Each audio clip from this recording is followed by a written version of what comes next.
All right. I think we're all ready to go here. It's been quite a big delay here, but it looks like we're all set here. A few subs are going to be in for the rats. So I forgot to have this sound on for you guys. So now you can hear the champ select. But yeah, we had a pretty big delay here for the rats. A few of the players weren't quite ready. Um, so there are a few subs in here. Lastaya is going to end up playing. I think he's the mid laner. I don't know. It's going to be a bit of a mess for the first game at least. And then maybe some of the normal players will show up for the rats here. But our first night of streaming going about as you could expect for the Sugar Free League. So we'll get into this one here. I believe the rats will lose all their bans as well.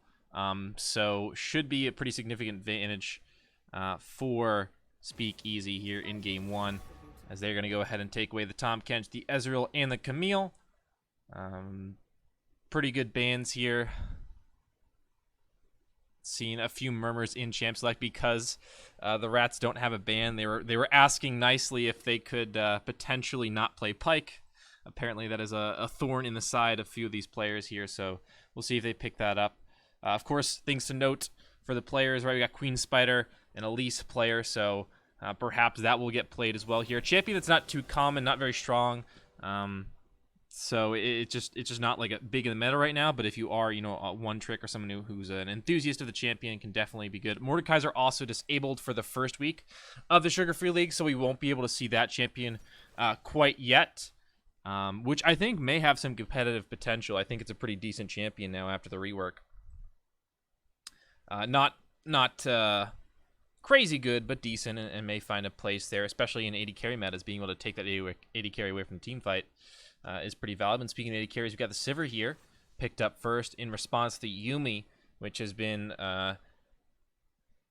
pretty strong in certain scenarios. She's definitely a champion that, in the right composition, really thrives. I mean, she's good in in all setups, kind of like Soraka. I feel like can be good in all setups, but certainly in certain situations is just really, really strong. And Yumi, if you find a bruiser type champion, I know Aatrox Yumi was a crazy combo, kind of got nerfed recently, but there are champions she really, really thrives with here. And looks like it's going to be Ornn picked up as well here. So the support and top lane are locked in for the rats.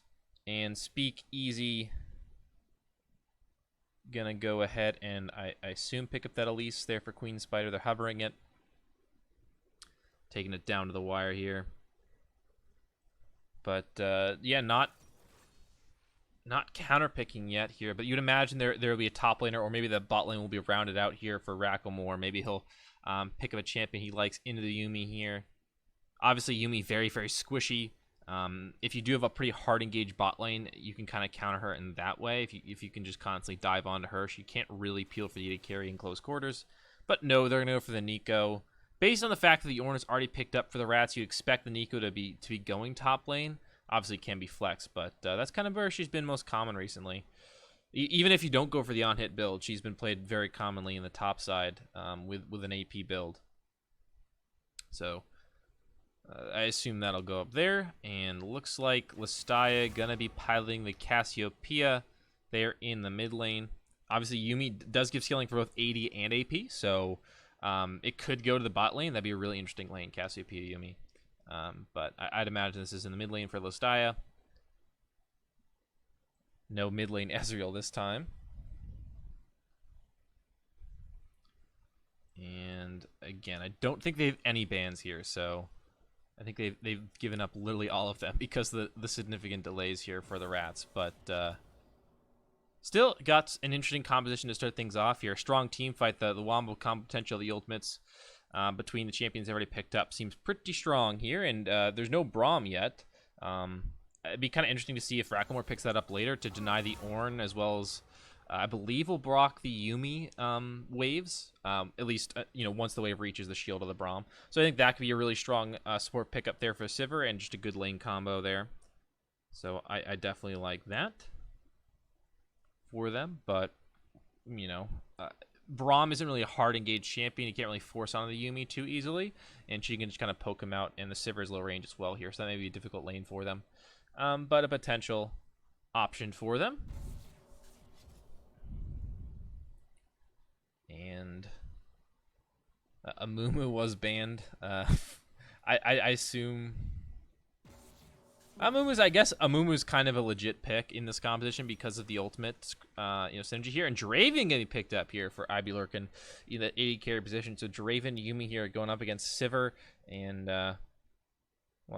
we don't know the support yet, but I assume we'll learn shortly here as the Caitlyn was the last ban there. So still picking up that lane dominant 80 carry here. And Nautilus going to be the support, I believe. Could still be like a mid lane, but the Nautilus AP mid lane Nautilus kind of not really played anymore here. So Shen gonna be the top laner, Nautilus gonna be the support. It looks like here, and Nico will end up going the mid lane instead. Yeah, I'll turn that mic volume up a bit for you guys here. Let me know if it's you need any more. I'm trying to keep. I always try and err on the lower side so I don't blow out your eardrums. May just be my mic's away from my mouth a little bit here. I have a tendency to sit back and get comfy, move away from that. But we've got the Yuumi going to pick up the TP here. I assume the Yuumi will swap. I assume this will be a swap out, though. The Draven will take the TP, and the Yuumi will grab the heal, knee, ignite, or maybe exhaust ignite would be super aggressive if they want to go for that here. But Darius, the final pick, up in the top lane there. Definitely a punishing matchup for the Shen here. So despite having no bans, it looks like the Rats have gotten some advantageous matchups in the lanes here, but the one downside of that is they are very lane dominant. But if they struggle in the lane or don't get a significant advantage, their composition I don't think fares too well. And with an early game jungler in Elise, she can sort of make up for the weakness in her lanes potentially here. And or not a great early game jungler. Obviously his ability to craft items, which makes his clear a little bit better. But he's not like crazy good in the early game. Certainly his ganks are okay. But very interesting summoner spells here. The Draven go for the barrier instead and exhaust and heal for the Yuumi here. So they are not going for any aggressive summoner spells at all, unless you count like exhaust and flash as aggressive summoner spells, I suppose. But very interesting summoner spell set up there. Usually you'll see the TP, just for the value of the double TP with the Yuumi is just crazy, but literally no TPs for the Rats right now. So not even the Darius. He's going to go for the Ghost, the opposite of exhaust, I suppose, up in the top side to try to punish that Shen. So you can just run him down in that top lane. But yeah, limited map mobility now for the Rats here. And Shen double, global there. So that could be pretty powerful for them as well. And Nautilus, pretty tanky. I think this is definitely a Draven Yuumi favored lane here. But I don't know if it's going to be that easy to kill them with the spell shields and the just natural tankiness Nautilus has here. And we've got another minute or so left, and then we'll hop into this one. If this series does go quickly, we will try and hop over to the other series tonight, which is Lane 0 Infernal. Let me check the schedule real quick so I don't sound like an idiot. Lane 0 Infernal versus Wildfire Raven. So a lot of fire going on, I guess, in the second matchup. That one was supposed to start at 9 p.m., and this match started like a little bit before 9. So if there's a quick 2-0 in this series, there's a potential for us to kind of hop over there and check that one out if there's a game 3 or maybe the tail end of game 2 if I can get into that one. I don't even know if I have the right people in my friends list though, so we'll see. But just if you guys want to see that series, we'll try and get you into that tail end of that one if possible, but I don't know if it will be possible. Here, speaking of schedules here, I'll say this at the start of the stream and probably the end as well here. We've got a full slate of games for you throughout the rest of the weekend here. We've got, obviously, the games day on Thursday, but then we have games Friday, Saturday, and Sunday, all at 9 p.m. starting times. At least that's what they're scheduled to be. They'll start sometime around there, but yeah, 9 p.m. the rest of the weekend. You guys have Sugar Free League action with you, one game a day here. So it should be pretty exciting starting up the Sugar Free League once again. Had lots of technical difficulties and delays like usual, but we are going to get into this one shortly here, so I'm excited to see what wrong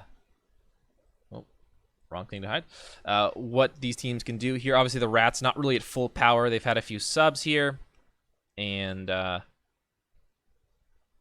little bit delayed, so I don't know if they're really going to... This is really going to be indicative of the rest of the season here.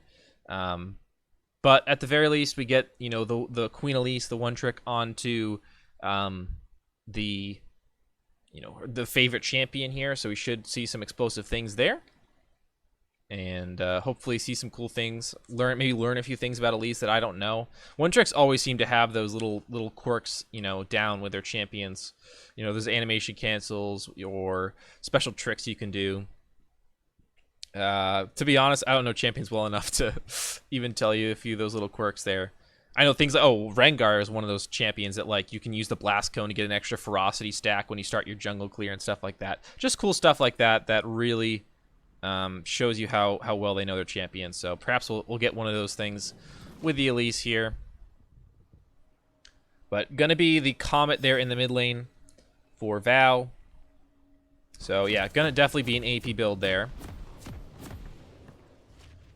Let me know if all the volumes are okay. I know my mic was a little bit lower, but if you want the game volume up or down or whatever, let me know on that, and I'll adjust accordingly.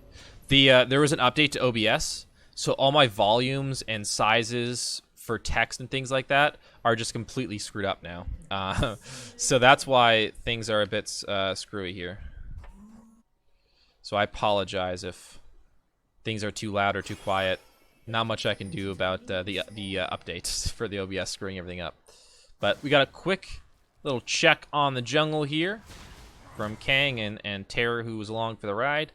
Gonna get a ward down. See the Elise on the bottom side, so least likely to start there. But she could rotate over if she wanted to and try and trick him in that way, avoid the ward. But she may just want to start the red to have that early power. Maybe look for a gank.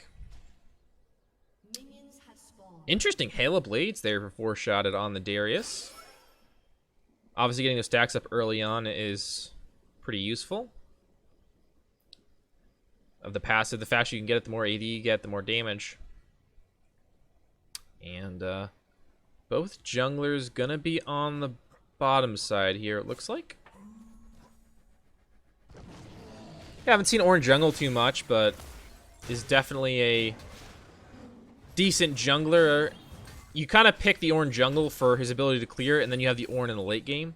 You know what I mean? Like, it's not really like a pick you decide you're like, this is the best jungler. It's like, we get an Ornn late game team fight, and he's a decent jungler early on. That's sort of the way I think about it.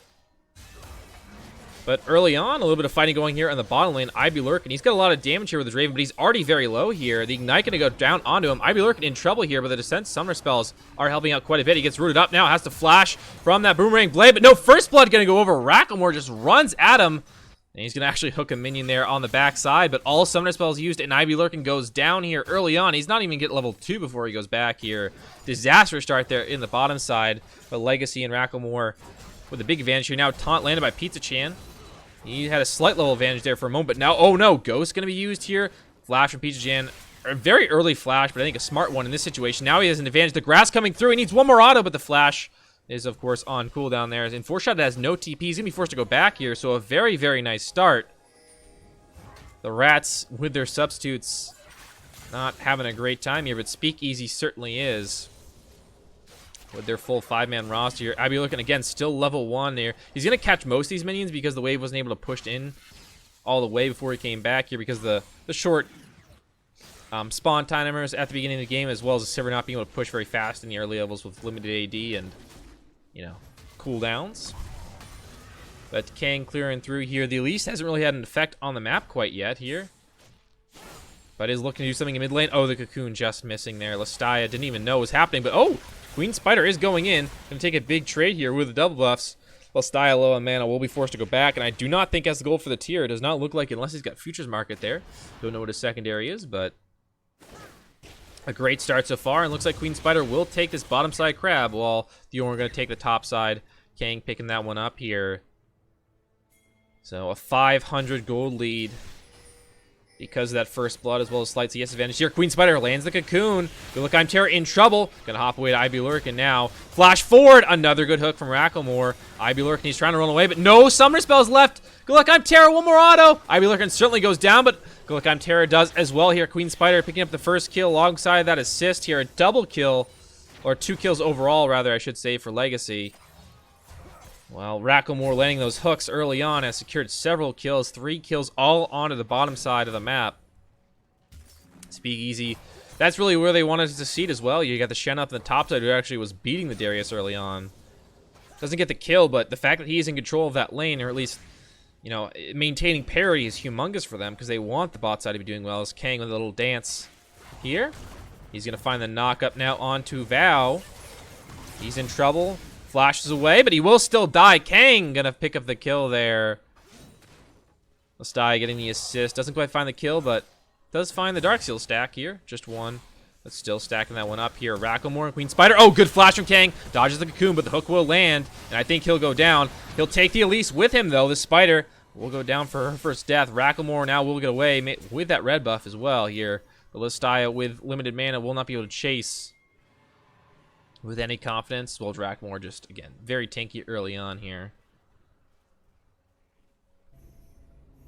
And Sivir also made her way up towards the mid lane, but nothing happening. Now 1,000 gold lead, 1,100 now for Speakeasy. Really good start for them, considering they did draft weaker lanes, but another good trade for Pizza Jan using that. Well, I said a good trade, but on the back end, he took quite a bit of damage there, and now the bleed's going to stack up as well here. So 4-shot, it actually takes an even trade overall just because of the innate power of the Darius early on here. But still, Pizza Chan, again, if he is at parity in trades, I think that's a good sign for the Shen.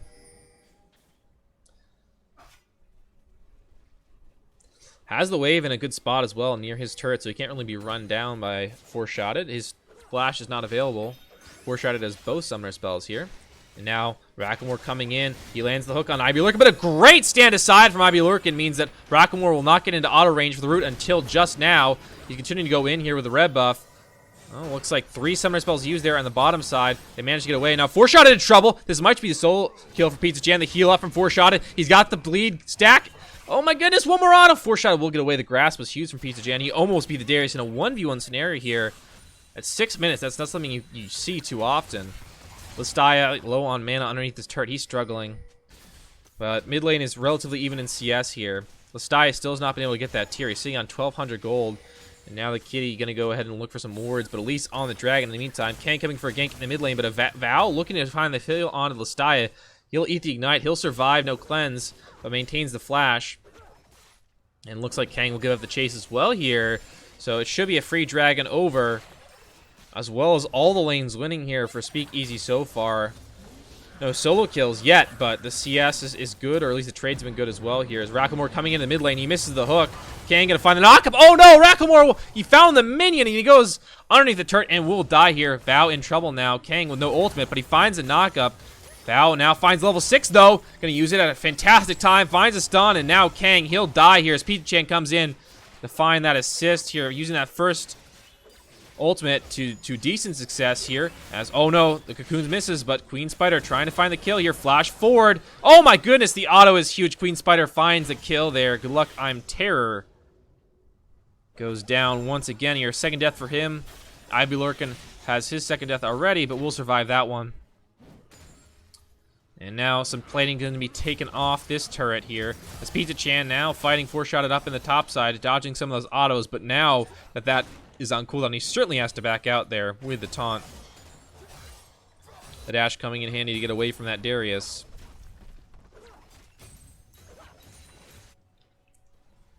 Now at 8 minutes in, the Cloud Drake has been given over. And the bot lane, well, the platings and the overall health of that turret is getting quite low here. As 4-shotted will find the pullback onto Pizza Chan. The Grasp doing wonders here. 4-shotted, he's gonna get solo killed. Oh my goodness, a huge play up at the top side here for Pizza Chan. Good look, I'm Terror now trying to join the chase with Kang as Racklemore has no ultimate. He's trying to find his way out here, trying to move back towards the turret. The hook is good! He dodges the stand aside, the heal gonna get him a little bit of movement speed and health. He will survive. Wow, Racklemore with the fancy footwork able to make it out of that one. Queen Spider is coming to join here alongside Vow. They may just look for a play here. Kang, he's going to get rooted up. Queen Spider finds the cocoon to chain in here. Oh, Vow going to find the kill there with the ultimate. Just a very nice play out of the bush there for Queen Spider. Kang had no idea what was going on and had no flash to try and react to it. Speakeasy now up over 3,000 gold here.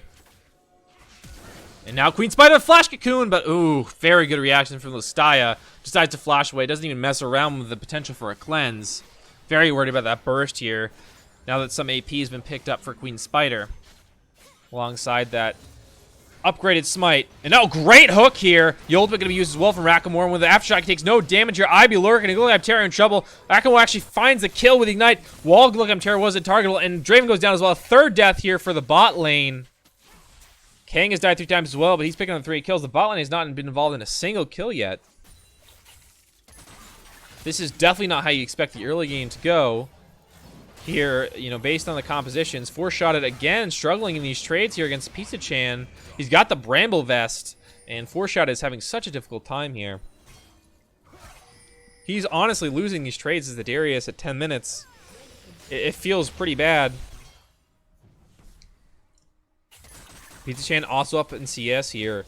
Listaya is winning in CS in the mid lane, but has not been involved as many kills, or, you know, has not made as many plays around the map, you know, which is expected as the Cassiopeia, but the scaling, you know, it's going to take a while to come on, and the rest of the team doesn't really scale too well. I don't know if the late game plan works out in their favor, but definitely potential for the Cassiopeia to do some crazy things later on.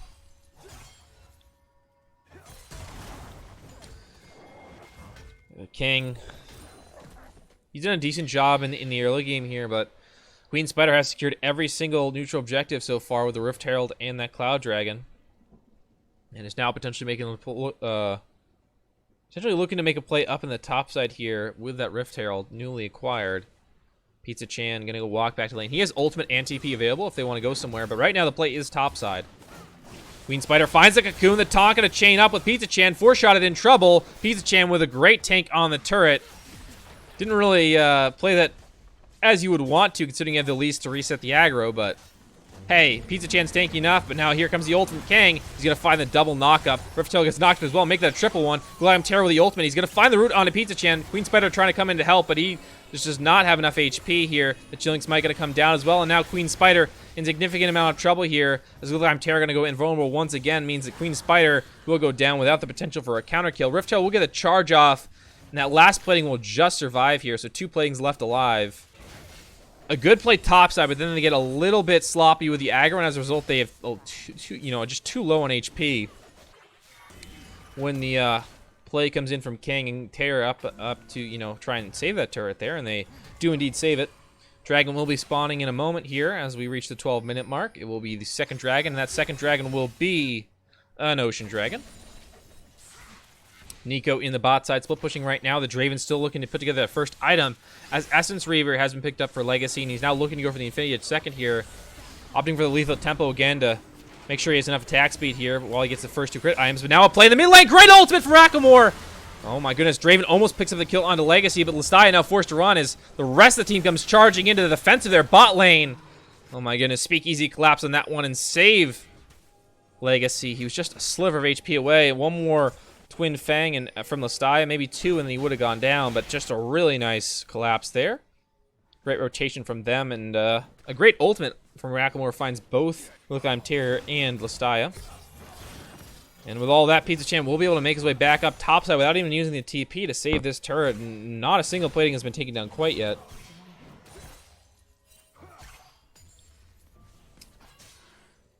And now the turret going to be safely protected there. No plating's going down at all. Safely protected. Seems a bit redundant for me, but Kang now in trouble. Flash forward from Rakamore into the Wolves. Maybe didn't know that camp was up there, so unfortunately doesn't find the engage there. But Kang, you better be careful before he gets rooted up there. But Val and the rest of his compatriots will move out of the jungle once again here. As Pizza Chan going in for another trade here. Again, winning these handily. Doesn't even have Ninja Tabi right now. He's got Merc Treads. Bramble Vest the only armor here, as Val going to be forced to flash away in the bot side as 3 members collapse there. The rest of Speakeasy was back. Val going to find a good route, but Kang with the Merc Treads going to get out of that one pretty fast here as Legacy pushing in the mid lane, looking for some platings there here. And now looks like Queen Spider going to come in to try and counter this 3-man dive here in the bot side. This would be huge if they overextend here, but nope, they're going to back out here as Draven gonna throw out the Whirling Death and will not clear the wave in time. Running out of mana as well here to stand aside. He's just trying to use everything to clear this wave and keep the Sivir at bay, but he loses the tower nonetheless. And now go look up Terror! No! Okay, that flash seemed a little much there as Racklemore will actually end up getting the last hit on that one. The Cocoon started off, but Racklemore finishes it here. Kang trying to find the kill here on the Legacy. The Ignite coming down. The Spell Shield gonna give him a little bit of space here, and he might just survive. Yes, with Triumph. Oh my goodness. Legacy survives just barely. Again, Speakeasy come in to defend their 80 carry valiantly. Lestai coming in, the Flash Ultimate! He doesn't even find Legacy, and now Racklemore gonna buy some room here, but he's gonna go down very low to the turret. Flash in for Pizza Chan, they'll find the kill onto Lestai. Speakeasy come in to protect their brethren. Oh my goodness, and now they go back in and looks like foreshotted. Well, his name kind of describes what happened there.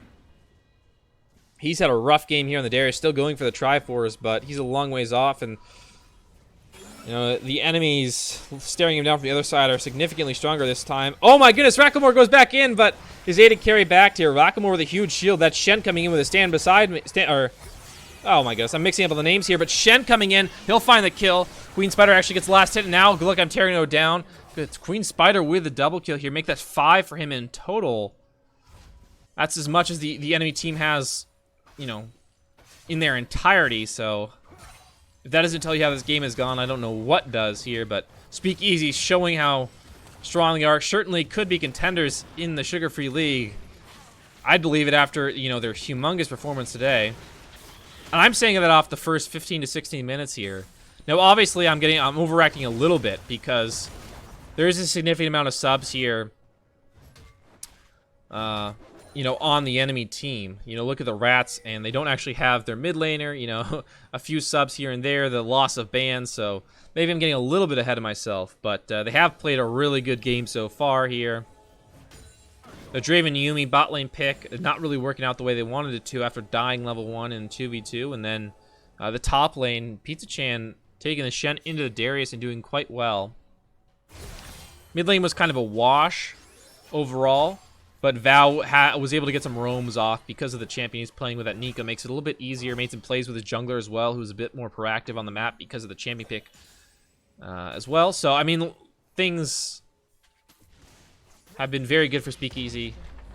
Again, I probably overreact a little bit, but their play has been pretty solid so far here. Oh, Queen Spider with a catch here on Kang, but he is rather tanky. So there will be no chase here. As Rylai's the first option for Queen Spider. Val with a good root will force the flash out of Kang. Bloodthirster finally completed for IB Lurkin, but he's a full item behind Legacy right now, who's got the boots as well as, you know, the Essence Reaver and Infinity Edge here as IB Lurkin. He's trying to run through the jungle right now, but he's not getting out of this one. Looks like IB Lurkin will go down as well here. Actually, he survives for a moment, but Legacy ends up finding the kill there with the last auto. Good ultimate from Lestia will buy some time finding the double stun. Kang will be able to recast him on a huge knockup, but I just don't know if they have the damage here. Kang will go down. Lestia, actually a 1,000 gold shutdown. Legacy gets taken down there, so a big win, but they still lose 3 members there for the Rats. I guess that's worth overall. The Draven dies once again, but the shutdown going over is nice.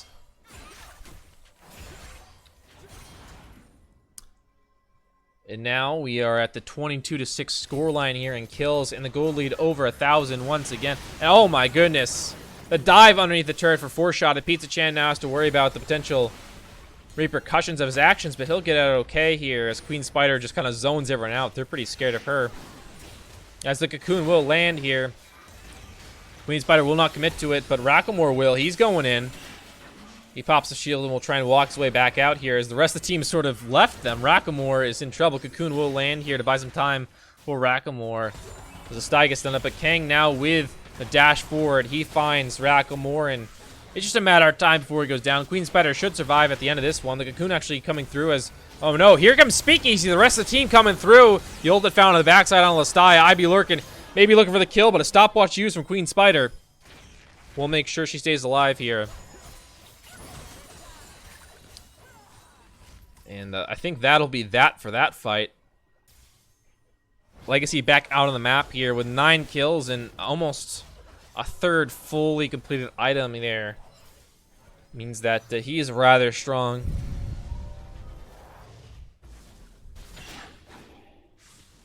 Lestaya didn't actually go for the tier at all. I was talking about the tier gold, for the most laning phase, but actually ended up just going straight for the Luden's Echo.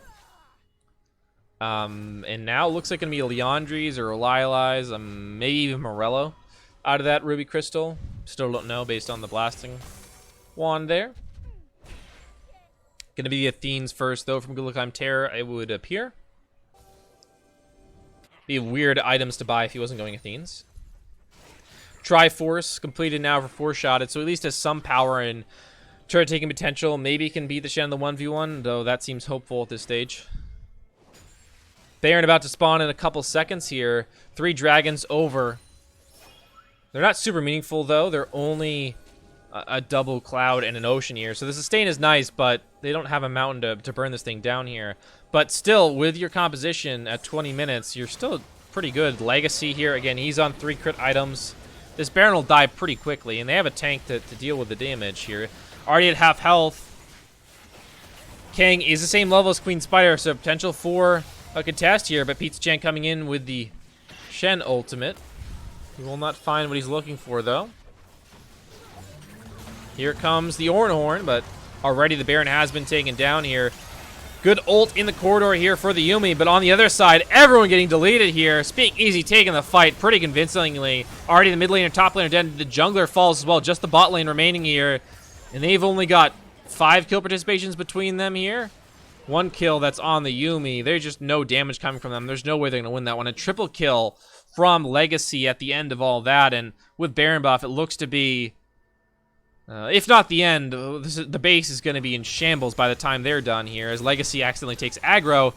There goes the first inhibitor turret here. The version inhibitor soon to follow, and I'd imagine some Nexus turrets can be taken down. Unless they want to play this one safe, they could back out and try and, play the long game here, just make sure they get this win. But no, they're going to make their way onto the first Nexus turret. It's already dropped. A flash forward, 4-shotted, finds a good pull here, but he'll go down before anything can happen. And oh my goodness, Pizza Chan with that kill. IB lurking, he's caught out here. 1 or 2 more autos, he'll go down. Legacy finds that kill, a double kill for him. And now that'll be the clean ace here. Another triple kill for Legacy. That'll make it 15 on the game. And that'll be the end here. I mean, that's why you go in. There is no way they could actually fight them at that stage of the game, even underneath those Nexus turrets here. That's going to be a quick 21-minute victory. Just shy of 22 minutes, actually. I mean, Speakeasy proving how dominant they can be here. Again, it's not super indicative of the full man roster here for the Rats, as they will be, getting their full roster back, I assume, in the next matches they play. But yeah, that was a pretty dominating performance here. Think we'll probably hop right into game 1 here, or game 2 rather, after game 1. Though we may be waiting for some players. Again, the Rats trying to cobble together the rest of their roster, as they're busy, I guess. They have better things to do on a Thursday than play video games. It's a summer. What else are you doing? You go outside, you do things with other people? It just seems strange. But I guess they're out actually having a life. Crazy as it sounds here. We'll try and get the deal here.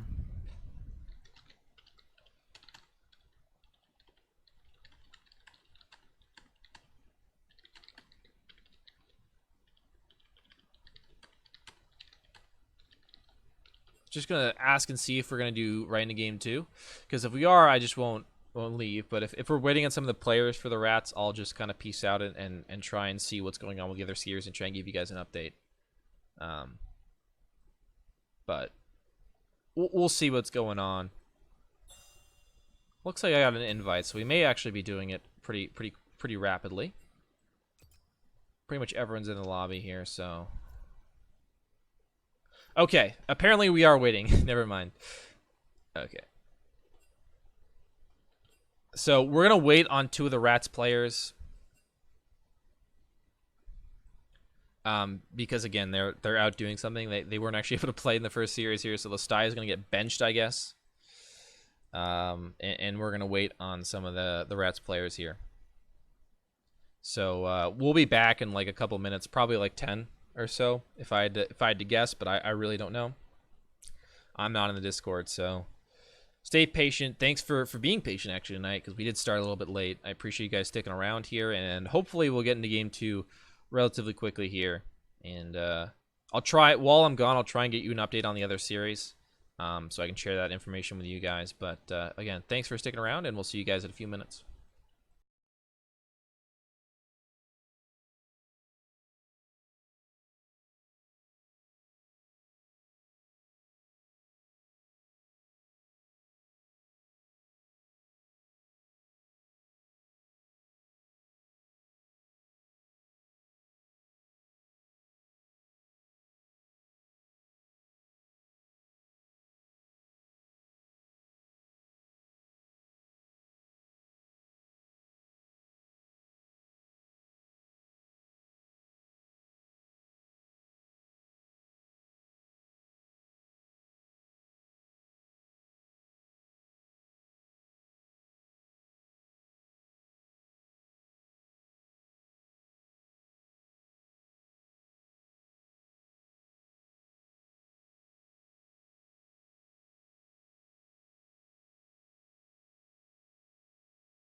So apparently we're gonna get right into the second game here.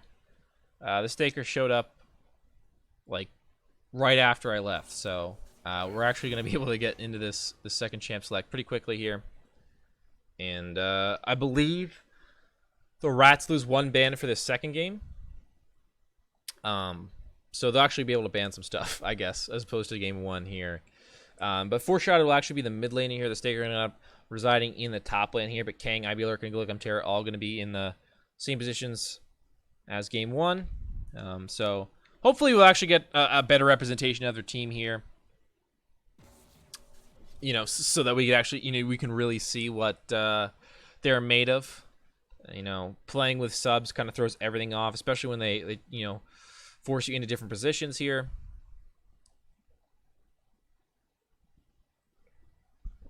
And Trinimir first ban, interestingly. I suppose they have some information on the Staker, maybe. But Draven going to be banned away as well here. The Ibulurk and Gilligan Terror really struggled last game. You know, and they're two players that are not subs, I believe.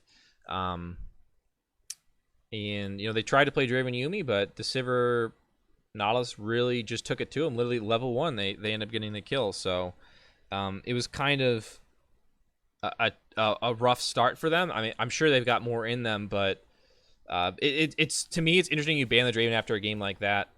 But sometimes the right thing is to just get back on the horse and play that Draven again. So maybe that's the mindset if you are a Speakeasy. It's just like, all right, just don't give it to him, because that's what he's comfortable and that's who he wants to play. But it looks like it's going to be the Trinimir, Draven, and the Nautilus here. Banned away. So a significant change from game 1. I believe all 3 bans are actually changed here. Which makes sense that you're on the opposite side. Don't want to give away certain first picks. Now, it's obviously still very, very strong. Thanks to Aftershock, as well as how easy to it is to hit his hook and his ultimate. Literally impossible to miss if you cast it. It's not a skill shot, so that tells you how easy it is to land here. But Sivir going to be the first pick, like in game 1 here, but obviously this time it'll be on the opposite side for Ivy Lurkin. But Zyra Khan may just be the counter option. Rakan's not the greatest into Sivir because of her spell shield, but pre-level 6 you've got no way to proc that unless you go in with like the Gleaming Quill first. If you had some really crazy combo where you Gleaming Quill and then use your W in and then Sivir like uses the spell shield, that'd be pretty sick, but it's kind of hard to do. So proccing this spell shield is actually difficult for Zyra Khan, but it's still a very good lane for them here, and Sivir won't really punish bad laners necessarily. She's just kind of shove them in. That's really all she does in the early game, unless she's got a Nautilus to try and set things up, but they don't have that. This game is Olaf will be picked up for Kang, so a much more active early game jungler for him this time. Four-shotted. He's hovering Jhin. Four-shotted screams to me a Jhin name. If you're, a Jhin player, and Jhin mid is actually something people play during Ardent Sensor meta. All the Jhin mains were like, all right, I guess we can't play AD carry anymore because Ardent Sensor's busted. So they started playing Jhin mid instead, because otherwise their team would flame them if they played AD carry Jhin during Ardent Sensor meta. But in the end, it's just going to be boring Morgana. So I assume Sivir Morgana in the bot lane, which means Rakan's going to have basically no fun over there. And Nico again. Smart pick, I think. The Nico did not lane like incredibly well. It didn't like break open the game through that, but the roams were fantastic, and then the skirmishes, I don't really know if you could even call them team fights, because they were kind of over before they really started, and a lot of times it just started with picks from Speakeasy, but Nico was very good in the last game. The numbers weren't like crazy good, but the impact on the game was. As Mundo going to be banned away here as well. Okay, it looks like the other series is now 0-1. So Lane 0 Inferno, I believe, lost the first game, if I'm reading that right. He didn't actually say which team lost, but it looks like it will be Inferno going down in their first game of that series here to Wildfire Ravens. Again, with how fast this series is going, definitely potential for us to hop into that series here, or how fast this series is going. If we have a repeat of game 1, we can definitely probably catch the tail end of game 2 or maybe game 3 of that series. But we'll just have to wait and see what the full power rats can do here, as Eorn will be the last ban as well. So a lot of strong champions I feel like have been left up. A lot more targeted, or I guess bans based on what the series has gone so far. For Speakeasy, they really haven't just banned all the crazy the crazy good champs right now. They've been pretty methodical in the way they've done things here. But looks like they still lost all their bans. I thought they were gonna have one ban for the rats, but apparently they're just not gonna ban anything. They lost them all. I mean, they did hold up the series by like half an hour, but yeah, kind of hurts when you have no bans for the series. And Jarvan in the jungle here to go up against this Olaf. Obviously, Cataclysm, very good tool. Olaf's kind of like, all right, I'll run at you, but he doesn't have a dash to get over that wall. There's no way to run through the Cataclysm, so using the Cataclysm, generally it's an offensive tool, but this time you can use it defensively against the Olaf here to protect your Zyra Khan and Nico, the Surgy champs there. They don't have a ton of mobility, and obviously their peel doesn't work because Olaf ignores CC. So I think I really like the Jarvan pick here, and also can kind of match up well in the early game. Just a really good pick into Olaf overall, I think. Singed. All right, the Staker going to pull the Singed here up in the top side. It's a blind Singed. They don't know what the top laner is here. That could mean that they want to pick something different here, maybe flex the Nico, but obviously Val played that in game 1. So we'll see what Pizza Chan goes for to try and deal with this.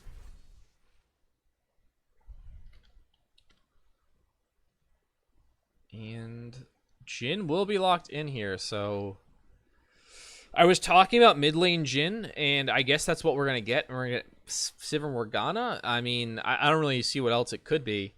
So a cool composition here. You get double 80 carry, and then you have the Singed in the top lane to get some AP. So you can't just stack a armor or anything in this composition and be safe. Poppy is actually gonna be the pick here for Pizza Chan to play up into the Singed. I'm trying to think if I think that's a good combination. I mean, like I think Poppy matches up decently into the Singed here, but I don't see anything that would make her stronger than average. But I guess the Poppy is just a stable. Well, actually, maybe this is a Jarvan. Is this a Jarvan and Poppy jungle? They haven't swapped yet. It may just be Jarvan and Poppy jungle. That'd be really interesting.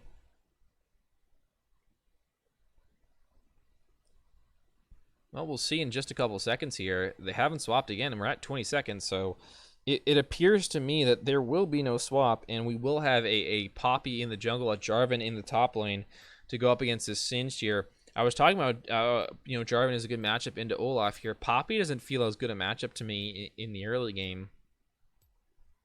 And obviously Jarvan later in the game, he'll still be able to use that Cataclysm to deal with the Olaf in the team fights and skirmishes and whatnot. But I feel like Jarvan is a better early game jungler against the Olaf. Feels a bit safer with his dash away and can fight a bit better in the early game. So interesting pick. But I think the most interesting thing in this game to me is the mid lane Jhin here getting pulled out. Pretty strong, and you're not up against an assassin or anything. Obviously, Nico has burst potential, but I feel pretty safe as the Jhin there. I don't feel like I'm going to get killed over and over again, as opposed to something like a Zed or a Talon, or some kind of assassin. Even burst mages like Syndra can really make it difficult to function there in mid lane. So I like the Jhin mid pick. If you're going to pick it in any game, I think this is a decent one to do it in. Obviously, Jarvan and Poppy can get pretty tanky, and that can be difficult for Jhin. But you've got the Singed and Sivir that can do some damage. So not necessarily pivotal that you are dealing consistent damage. And if you're not dealing consistent damage, I mean, maybe you go for the lethality build to get a bit more laning power, and you just spike a bit earlier with that lethality build. It'd be interesting to see what he goes for. Could just like go Yomu's into crit if you want to go for like one lethality item, or could go like a few lethality items and then like Lord Dominic's for the total armor pen. I don't know where he'll go with it, but it's cool that he's picking it. And I like it. Going to be a barrier for him in the mid lane. And goes for the Cinch up in the top lane, but other than that, standard summoner spells.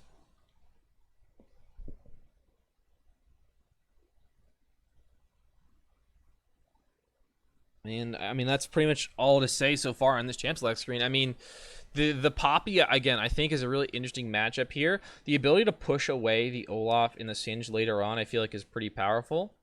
I definitely like the pick. And the Zyra, Khan, Nico, those three together feel like a very powerful combination in team fights. Add the Jarvan in as well. So I like the draft again from Speakeasy.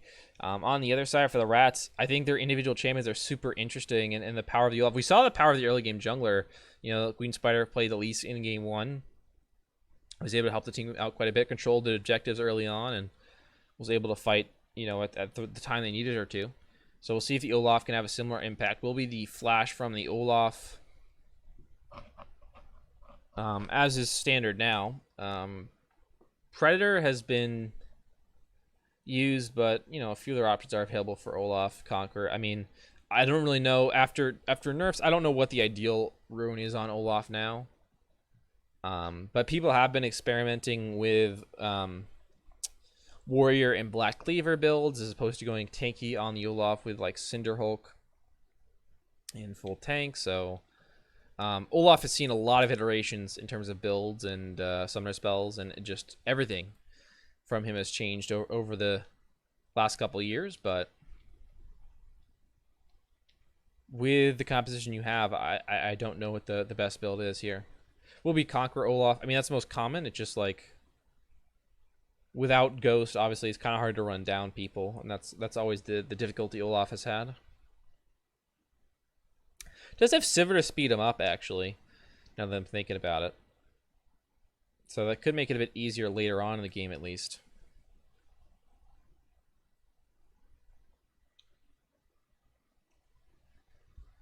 Foreshadow will be going for the Fleet Footwork rune here.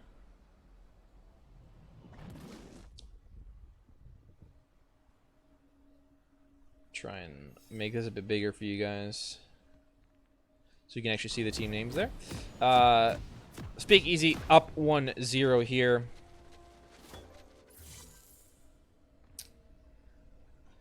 And excited to see this Jhin mid here. A lot of interesting picks. Don't see Singed often either. But we may have an early invade here. 5-stack coming out as Rakamore leads them on the Rakan here. Speakeasy. They're not going aggressive here. They're just waiting at the entrance to the jungle here as Gokam, Terra, and 4-Shotted are walking around here at the entrance. 4-Shotted using the new skin that came out recently. That skin costs like $20 or something. Might be more, because I think 1350 RP is 20, so it might be like 25 or 30 or something. I don't know. My point is that skin is really expensive. Get down with me. So unless he crafted it, that's a lot of money. Minions have spawned. King has gone for the invade on the Olaf here. He snuck past Pizza Chan, it looks like. Pizza Chan has no idea he's here. Singed is waiting, though. He didn't actually join him on the invade, so Olaf will be leashless if he decides to go through with this red buff. Obviously, a nice steal away, but he'll be a bit lower because of it. Obviously, Olaf doesn't mind because, you know, he attacks faster, clears faster because of that, so I think it's A-okay, but be interesting to see where the junglers go from here as 4-Shotted. We'll get the first 4-Shot off in the lane there. Looking for a second, but he'll just use that one on the minion. Grass for Pizza Chan up in the top side. Aftershock for the Staker. Looks like Rakan going to miss that first grand entrance, but they're still fighting a lot of damage here on Ulukam Terry. He's going to flash away after that ignite. Ulukam Terry started with Pool there. That's why they didn't really have much fighting potential. Without the Dark Binding, they really can't do much to threaten the Zyrakan.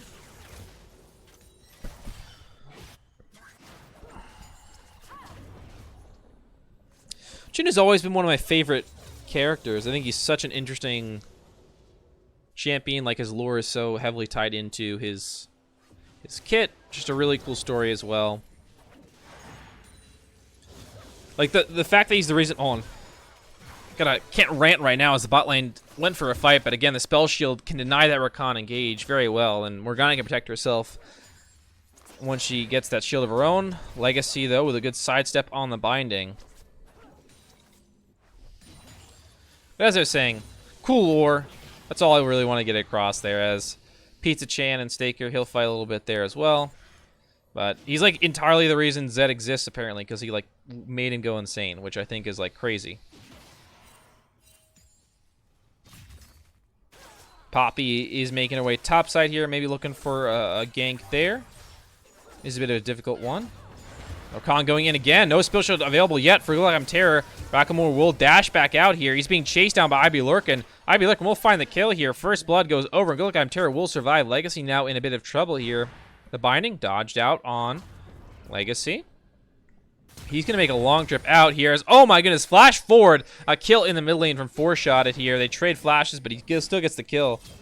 Legacy running through the red buff area. 4-Shotted coming down as we get a fight in the top river between the jungler and Pizza Chan as the top laner. Legacy flashes forward, but Ulukam Terror is able to make it out there. A good binding. They survive here. Queen Spider going to find them on the back, but unlikely he'll be able to make it there before they get back to the fountain. And indeed, they do make it out here, but he does see the red buff, so it looks like he'll go ahead and pick that one up. He's got to be careful, though. Queen Spider might get collapsed on by 4-Shotted and Kang. The Olaf just going to the Skull Crab, though, instead. As 4-Shotted actually hits the wrong Nico for a second there. He'll find the 4-Shot as well here, but the trade going decently even as Gina's not been able to make it back yet to base to buy up on the item, sitting on a decent amount of gold there.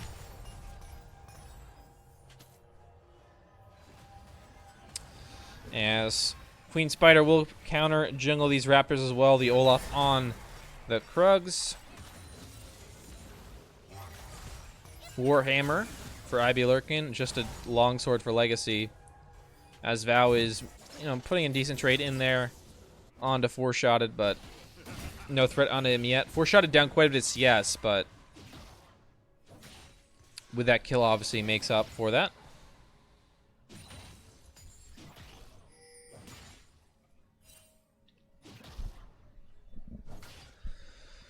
Looks like this matchup on the top side going pretty evenly here between Pizza Chan and the Staker.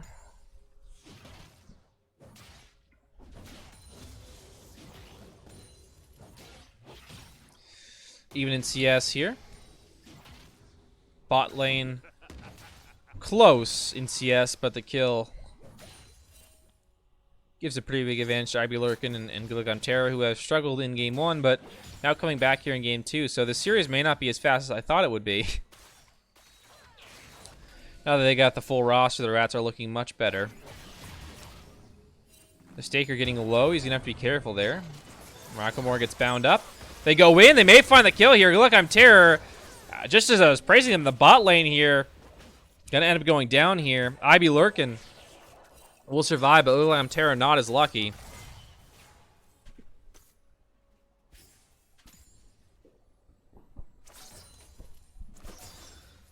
Now the CS lead continues to grow in the mid lane. Will be a Mountain Dragon first spawn as the bot lane fires back from Speakeasy. They pick up the first kill for their team of the game.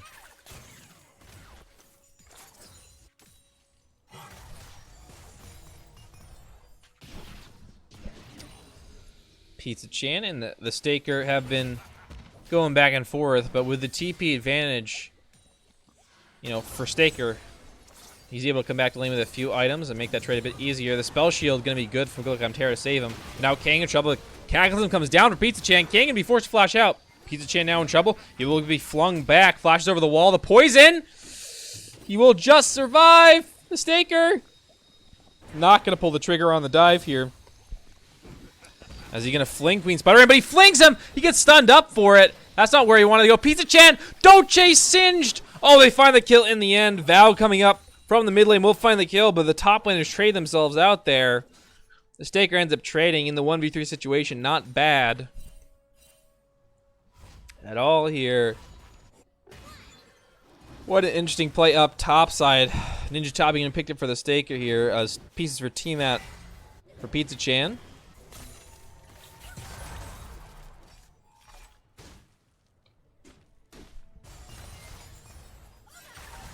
Oh boy. There is the root landing here. A 4-shot. Now the ult gonna come down here. The curtain call. Val gonna use the shield from the ultimate, but that'll just send. Oh my god. You stay in place when you use the Nico ultimate, and that just sent him to his death. The Opera was short tonight. And his 4-shot finds a solo kill there in the mid lane. Rackamore coming down here. Looks like it's gonna be a party around this blue buff. But no, backing off. Even with the man advantage, they back off there. Don't want to press the advantage there to the Rats. Want to play it safe. Don't want to overextend into that one.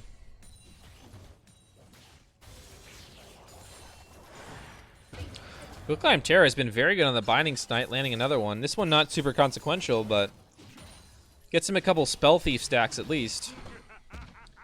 Pizza Chan, though? He keeps getting flung around this lane. But he just goes ahead and whacks the minions. Legacy does not have that ultimate yet. Still waiting for that level 6.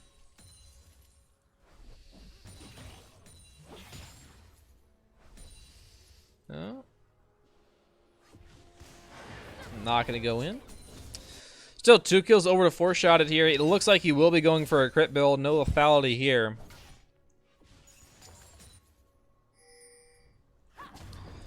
Mountain Dragon will be started up now by Kang. He's got the jungle items, so should be able to solo it relatively comfortably. Another pull back from the Staker. Pizza Chan, though. Way to walk out okay here, but now it collapses here. Kang gonna go down. The Mountain Dragon ends up killing him there. IB Lurkin and Good Luck on Terra coming in, but they're a little bit late here as Vow is coming in as well. 4-shotted, not there. Doesn't have Curtain Call to help either. Flash out. They find the stun on Good Luck on Terra, but he's gonna flash out after the end of that ultimate. Now a Binding finds IB Lurkin. Oh, IB 4-shot actually gets that kill. IB Lurkin trying to get away from Queen Spider here. He will survive in the end, but no, the feathers come through. Legacy finds the kill here. Good flash away from 4-shot. Dodges the Grand Entrance. 4-shotted with the last one on to Queen Spider. Will actually not kill Legacy. Did a mistake there here. Gonna try and go back on to Queen Spider. Will find the kill there with the grenade and a bullet 4 kills now for Legacy after that play. As another pullback from the Staker onto Pizza Chan, but he gets all 3 CS, and that's what counts. Really some fantastic play there in the bot side. 4-shotted probably could have had another kill if he played that a bit better as well. Probably could have had a Legacy, but I know the feelings of clicking on the wrong guy when I'm trying to auto. As a Staker will get trapped underneath this turret with the Cataclysm. Oh no! Miscalculated. Pizza Chan finds him with the Cataclysm. The aggro was obviously drawn by the poison gas. Pizza Chan with the big brain plays. The Mountain Dragon will be started up now by Kang once again, but this feels risky. He's been punished once before, ended up going down. Essence Reaver completed here for Legacy, but not for Erlikin. Val going to flash away, the ult used, but right now he's unstoppable. Kang going to go in, he finds 1 kill. He's going to get knocked out by that Grand Entrance, though, and the Queen... Actually, Racklemore gets to the last hit on that one. IB Lurkin now in the 1v1 against Legacy. The feathers are flying. The boomerangs are flying as well. I don't have another word for that. The Legacy, he'll find the kill in the end with the last auto. Actually dodges out on the boomerang as well. And now, look, I'm Terry. He'll go down to Racklemore. A second kill for the support here. And Kang, or Legacy rather, on 5 total. And now looks like it'll be turn for Speakeasy to start up this dragon. 22 minutes was the total time for last game here. I think we're set up to go a little bit longer than that. But still, this game has been rather high-paced, and after a rough start, it looks like Speakeasy have kind of, stopped playing around with their food here, taking this game serious. And now they find themselves with a kill lead and a goal lead, as well as a dragon lead. They pick up the first one of the game, actually, in that mountain here at just under 12 minutes. Pizza Chan done a really good job dealing with this Singed in the top side. Such an annoying champion. But Queen Spider coming in. Doesn't quite find the stun, but finds the knock-up. Racklemore coming in, but he doesn't have the mana for Grand Entrance. Gonna find the charm, though. 4-shotted. He's gonna get stunned up here for Val, but they don't have the damage to kill it. And 4-shotted. He'll find the kill on a Val. Now Racklemore, he'll go down as well. That was a little bit of an ambitious dive there. They really didn't have the damage here. 5th death for Val this game. He had a solid game 1, but game 2 has not been his friend so far. The bot lane is doing well, though, and that is good news if you are Speakeasy. But right now they still have to deal with a humongous Jhin who's actually gone for the Berserker Greaves for even more AD off that attack speed conversion. The Rift Herald, The Rift Herald will be started. About halfway done now. King, look, I'm Terra on this one. Pizza Chain coming down. Queen Spider coming down as well here. They'll be joined by the Staker soon enough. Pizza Chain actually misses that flag and drag, but he'll find the Cataclysm on. Look, I'm Terror. Stopwatch will buy some time. Queen Spider in here. Will get knocked. Racklemore comes in with a knock onto King here. Curtain is opened up here by the Jhin. He'll find quite a bit of damage. Finds a kill on the 4-shot here. And now Pizza Chan will go down to the grenade here. Val is in trouble as well. This Jhin so strong. The 4th shot will not quite find the kill here. Actually, the burn from the red buff will. A triple kill for the Jhin. Oh, wow, that was a pivotal play there in the river by the Rift Herald. 8 kills now for the Jhin. A triple off that last play. Luckily for Speakeasy, Legacy actually wasn't in that fight, so he doesn't actually give over the shutdown gold as he was in bot lane, but they lose that fight pretty handily. Rift Herald will not be taken, though. That's the good news. The kill lead has swung back over, though.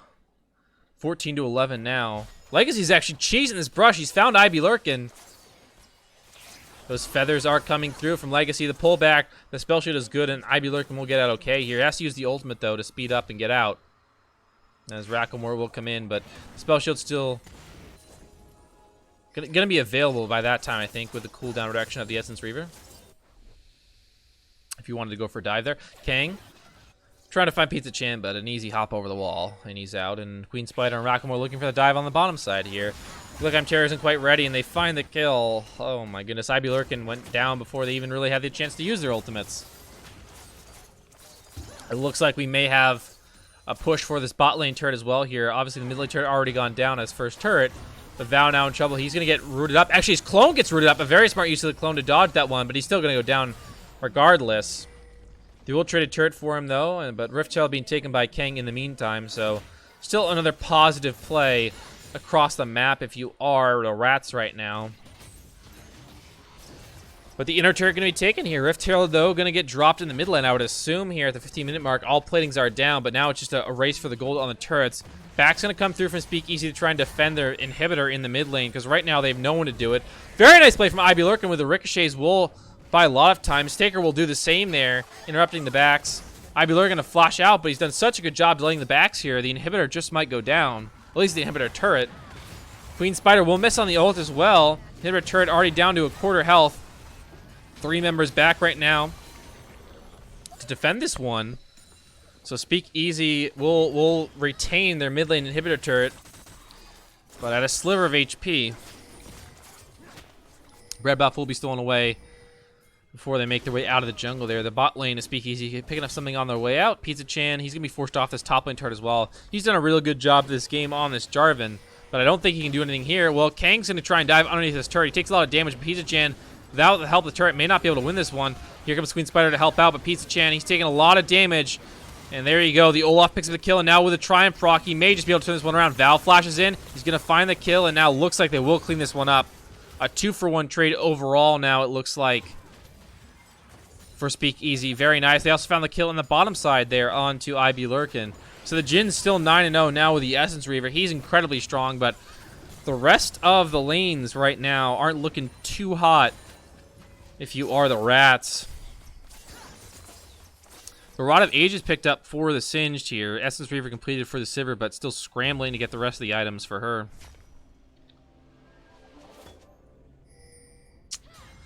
So, again, don't think the game is going to end at a similar timing as to Game 1, which was just shy of 22 minutes, but I feel like this is a game where 1 or 2 fights could just kind of break it open and we could see a very quick end, especially with the Mountain Drake already picked up and an Infernal soon to be taken, I'd imagine, by one of these teams. You know, maybe a Jhin comes through with a huge fight, or maybe that Jhin gets shut down and a ton of gold goes over to Speakeasy and they just kind of blow open this game. Who knows? But I'd assume there's going to be a fight around the Infernal, everyone coming down to this side of the map. It's going to be a true 5v5, I think.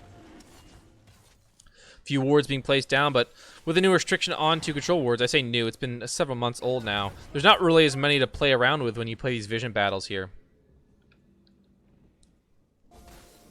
Queen Spider looking over the wall for a play maybe onto the Staker, but will not find it this time. 1745. And it looks like the play will be to go to the mid inhib here for the Rats. They may just find it with that Demolish proc. Indeed they do. The inhibitor open, but unlikely they will be able to take it down. Still a nice macro play from them to get an advantage. And now, in the back of your mind, if you are... Oh, and Queen Spider's got to be careful. Gets rooted up by the Dark Binding. We'll be able to... Actually, no, not... Morgana Black Shield is huge here. The Rakan ultimate does quite a bit of damage here. Now, Legacy, he's firing away from the back line. And oh, goodness, this is a good fight for Speakeasy. He looks so far, but the Jhin is still alive here. And the Staker in the back lane, he's already found 1 kill. The Grand Entrance... Oh my goodness. The current call, a double kill at the back end there. I said the Jhin was still alive, and he's able to clean that one up there with 2 fantastic snipes. The Staker as well coming through huge on that one. A ton of damage output by the Singe there in that choke point. The Jhin comes up huge, and IB Lurkin in that choke point with the ricochets. A fantastic fight, and like I said, just one fight could break it open. It looks like it will be broken open here for the Rats. The Jhin goes up 11-0-4. The Sivir gets a little bit back on that fight, and the Staker is now way ahead of his counterpart after that fight. And they get the inhibitor, crucially, in the mid lane, and now maybe this Infernal. It's going to be a really rough take if they go for it now. They have the Gilligan Terror and Kang coming in for support to take this one, but I think there's going to be a potential collapse and contest here from Speakeasy. But the Dragon has already died here. They took that one down pretty quickly. Queen Spider giving chase here. The Staker will make it out alive, though. Flash forward. Pizza Chan finds a knock him on the Staker. He may just go down. And there it is. The Grand Entrance finds him. Rakamore has been good on that Rakan so far. Matching skins as well for the Zyrakan duo. Very nice.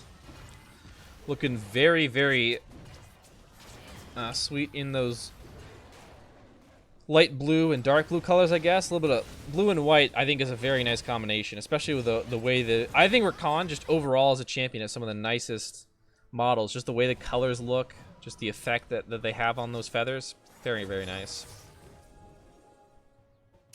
But Baron gonna spawn now. 20 minutes in. We've got one dragon on each side here, but a 4,000 gold lead over the Rats and a very strong Jhin at this point.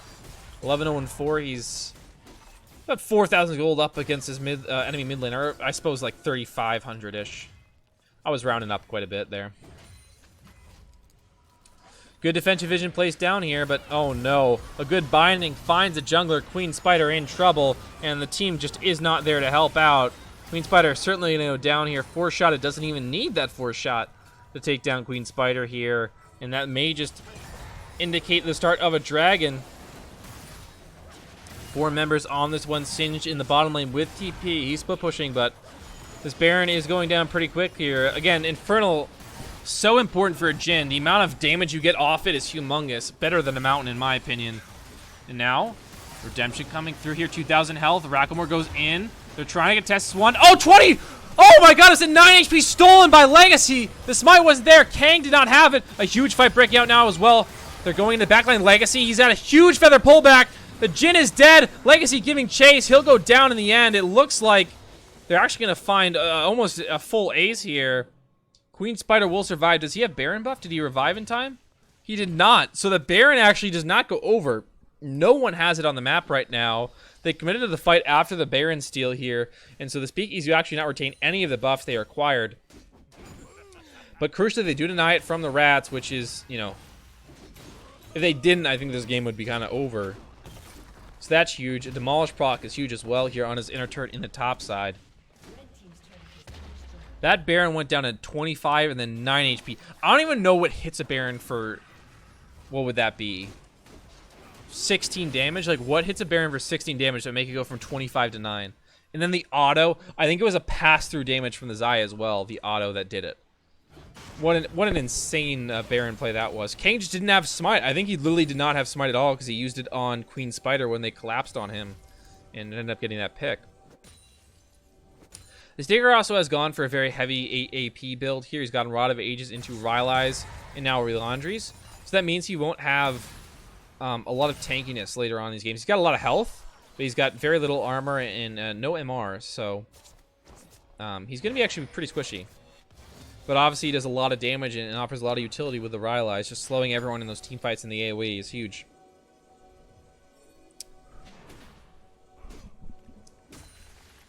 Yay! What a game we have on our hands.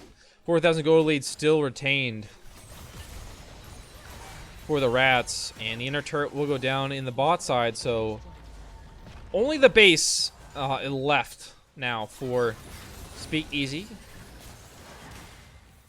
Binding finds the Rakan here, Rakamore.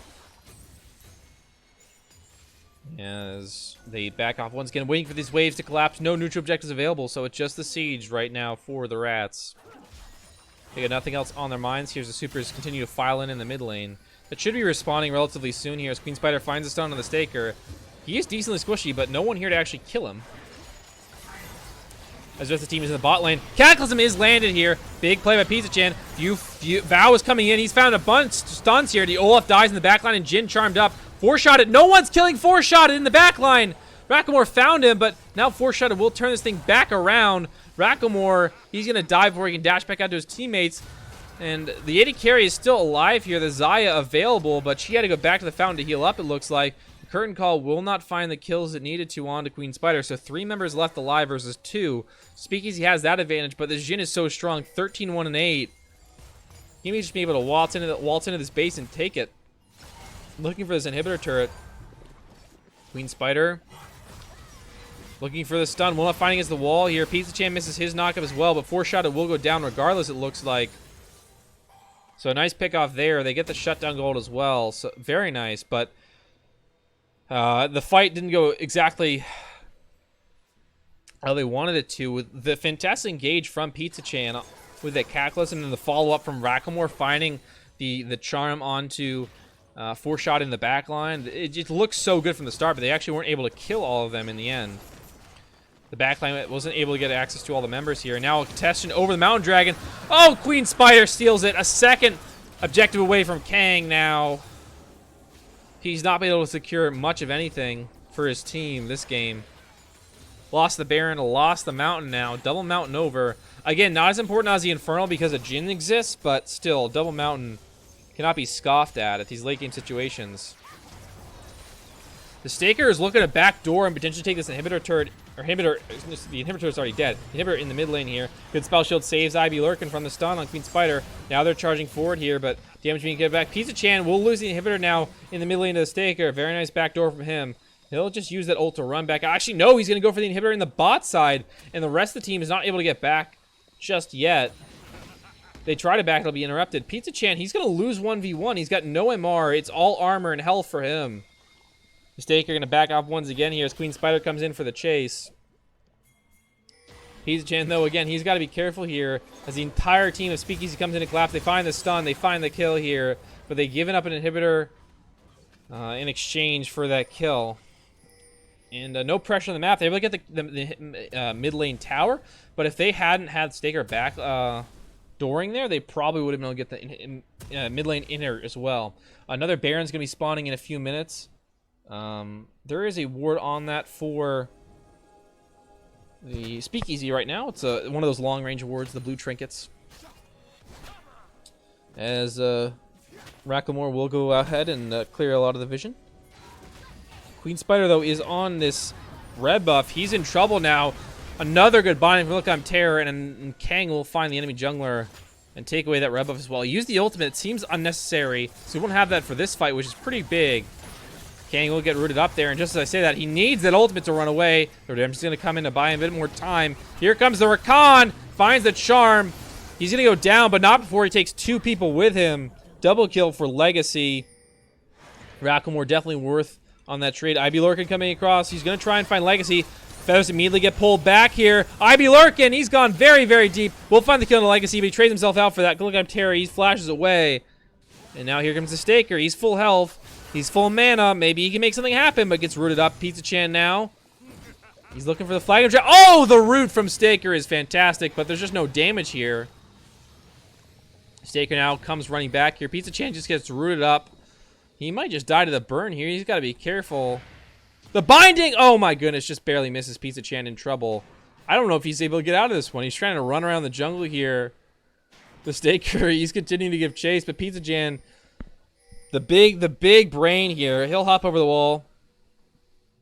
A good flag and dragon. He will survive here. We've reached the 27:40 mark here, so much longer than our game one.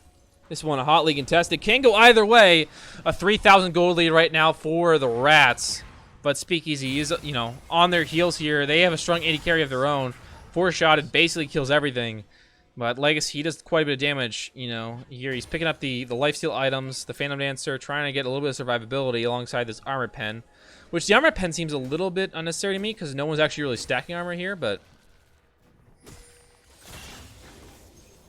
whatever here. Was the Cinderhulk into Black Cleaver, and now they're in Redemption for Kang. So a very interesting Olaf build. Again, very little resistances, but a lot of health and utility for his team.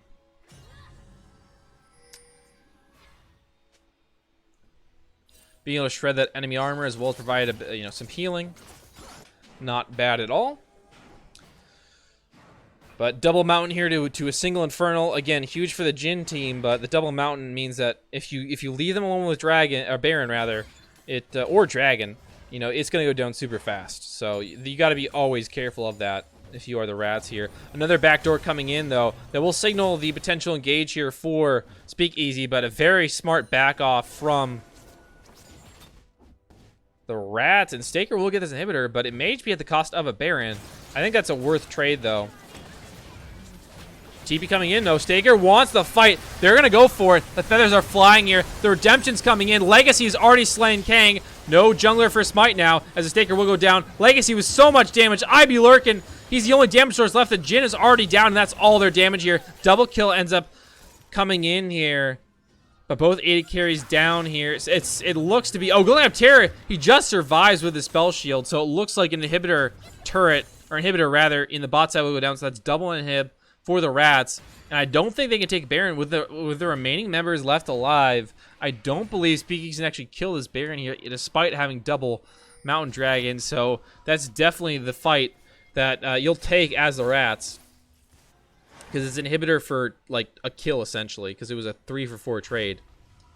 Really, really good job from them here. 33-33 in kills. The gold lead is just 2,000, which really does not matter here if you know at this stage of the game. And much of that gold advantage is on one person there in the Jhin. Bow Dragon number 3, excuse me, gonna be started up here by Queen Spider. He's got just the support backing him up right now. Kane comes in, but he has not been good on smites tonight. Here comes the curtain call coming down. That could secure the dragon as well. Oh my goodness, another objective over to Queen Spider. Racklemore, he'll probably die. Yep, he will before he's able to hop out here. Another team fight coming through. Pizza Jan hops away. So they get the objective this time, but it looks like the fight will be lost here. Force Peak easy. 4-shot another kill onto Queen Spider, and now it looks like Val may go down as Taker. No, he turns it back around. A huge ultimate from Val. He will find the kill, but a double kill for the Jhin in the meantime. It looks like they may just march down with this advantage and open up another inhibitor. Maybe even a Nexus turret here. The Rats coming back strong here in game 2. Stumbled a bit after getting an early advantage, but righted the ship and now look to be in control of this one here. The Jhin with 15 kills leading the way here. 4-shotted. Oh my goodness! Legacy, he's huge! Oh my goodness, he may just kill everyone! Legacy, the kiting, the triple kill! Oh my goodness, Legacy! What kind of fight was that? I was saying the 15 kill Jhin. Talk about the 18 kill Xayah here for Legacy. An insane fight for out of them there. And now that should be the Baron. They've got Triple Mountain here. Despite having just 3 members, now a 4th member making their way out of the base in Queen Spider. This should be relatively easy here. They got Lifesteal and Legacy as well, so the sustain shouldn't be an issue with Racklemore as well, healing them all up. What a game. What a game. Double inhibs down, crucially. So that means that this Baron play won't be as powerful as normal. But Baron at this stage of the game is so powerful because every carry champion can clear super minions and, you know, regular minions so quickly that it's not really a big deal that you have the inhibitors. Like, I think triple inhib is obviously humongous, but double inhib against a Baron buff, I'd take the Baron buff just because, you know, again, people can clear the minions relatively easily, and Baron buff, you know, empowering all the minions instead of just a couple, significantly is just bigger to me in that sense. But obviously, it's a bit subjective there. And I'm a little bit favoring the team with Baron buff right now because they look to be in control. They just won the last team fight. And, I mean, if you kind of kill Jhin here, kill Sivir, there's no damage left, right? So if you just dive onto one of them, kill them before the fight really starts, and the other one can't really get away from your AD carry in Legacy, who's just killing everything. It seems like a pretty good setup if you are a Speakeasy. Which, love the name, by the way. Speakeasy is a great name for a team. I think that's a pretty good one. Pizza Chan has been very good with the engages there on the Cataclysm so far. He's got Flash available as well if he wants that extra distance. Racklemore's Flash of his own. Alongside that Shirelia's, which can give him some crazy engage ranges. Despite the range changes to his ultimate, he still can get in there from pretty far away. If he just ults farther back and then dashes to a teammate, you actually get onto them before they see you've ulted anyway. On vision, your Staker in trouble here as Legacies gives chase. Oh my goodness, the autos are just so powerful. Racklemore, he's going to miss with a knockup, but he lands the charm. The Cataclysm is huge! This looks to be the fight here. Oh my goodness, Legacy firing away. Huge play. He's going to find Ivy Lurker. The current call opens up, but Legacy gets out of that one. He's out of range now. Is he going to survive this one? 4-shot is on that 4-shot. He may just find the Xayah and kill him, but no, the Xayah's going to back here. So it looks to be a 4-for-3 trade. I guess that's kind of even overall because neither team's going to really get anything off the back of it here. Despite the long spawn timers, they're so far away that I doubt an inhibitor will be taken to the bot side. And Legacy has the Guardian Angel now purchased up after that one. What a wild game we are. 34-34 the time here. 40-41 in kills. The gold slightly favoring Speakeasy right now, but it's, again, a negligible difference. Legacy camping this brush, trying to find someone who's stupid enough to walk into it. But they will not bite here. 4-shot, does he kill the crab? Oh, just not quite. I was thinking 2 shots, and 4-shot just might kill that crab. He does a lot of damage. He actually isn't full build yet, though. 4-shot is actually on 2,000 gold because I think he wants Bloodthirster. Legacy on the other side, though, is full build. Does not have 100% crit, though, which is very, very big here. He's gone for the Guardian Angel and Mortal Reminder for the pen, and Guardian Angel for the survivability, of course. But the fact that, you know, the Jhin doesn't have quite, you know, isn't using 2,000 gold, you know, makes that gold lead, matter a little bit, right? When normally it's like 1,000 gold or whatever, but now 2,000 gold effectively not being used means a little bit more here. As Elder Dragon will be taken down here. Queen of Spider been so good on the smites. Kang has not landed a single one this game. Even when Queen was dead, he couldn't find him. Onto the Baron. Legacy stole a Baron. 3 dragons smited away, by Queen Spider. At least 2 of them were contested anyway. And I suppose the Elder Dragon makes that 3 that were contested. 20 kills now for Legacy. 17 for 4-shotted. Those 2 guys, keep your eye on them in the team fights. They'll definitely be the ones dishing out all the damage, and if one of them goes down, that could be big. Sivir's still going to be huge as well. She's gotten to the point where, despite not being super relevant in the kill conversation, she does a lot of damage here. She's sitting on the last BF sword looking to make a Guardian Angel, but she's got 3 crit items and a pen item in the Lord Dominic's. She is not something to sleep on either, so those 3 AD carries, got to keep an eye on them. And obviously engages. Going to be big there from Pizza Chan and Racklemore. Racklemore kind of didn't whiff necessarily. He hit them in the end with a bunch of charms, but he didn't really find the knock-up with the Grand Entrance that you would have liked from a Rakan. So the team fight, I think, kind of was indicative of that engagement where it was like, it was really good and it looked really good, but then it kind of didn't work out quite because he didn't get the full effectiveness of that ability, which is you really need to in these late-game scenarios, just get everyone knocked up so you can cleanly win the fight. Otherwise, if you leave 1 or 2 guys alive, they can change the fight, but Racklemore decides to pull the trigger a bit early on this one. Gonna ult, I believe that a bit accidentally. I know I press R a lot when I am, my ward button is next to my ult button because it's 4 and R. So sometimes I will press my ultimate randomly because I'm trying to ward. But now, here it comes. Oh my goodness, huge pick off. They find the support. Curtain Call comes up, but it's not gonna do any damage from 4-shotted. A huge pick off. Finding the Morgana at this stage in the game here, any pick off is humongous because the death timers are so long. The Staker's trying to split push again. He may just backdoor another inhibitor, but they've got to worry about the mid lane right now. The push from Speakeasy is so potent. Here comes Queen Spider from the side. They will not find the stun they were looking for. Pizza Chain going in. They find the knockup. They find the kill onto the Sivir.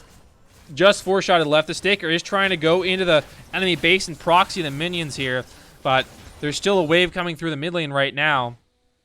He's trying to work his way onto the mid lane inhibitor while the mid lane inhibitor goes down on his side of the map here. Again, 1 wave will be coming through here, but it's just 1.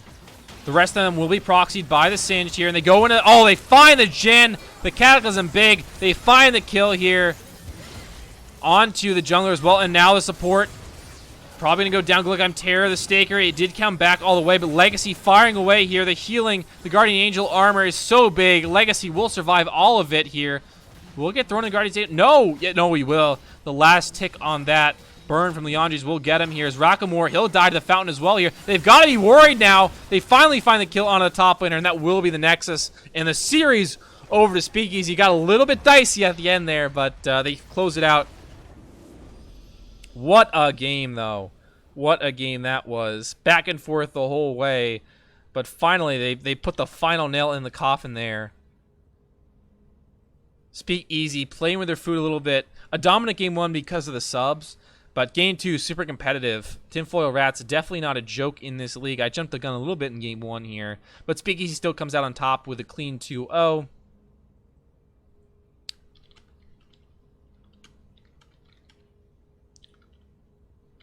And, I mean, what a game. I don't know what else to say about that. 38 minutes as opposed to the 22-minute game we got in game 1. 24 kills to the Xayah, 17 to the Jhin.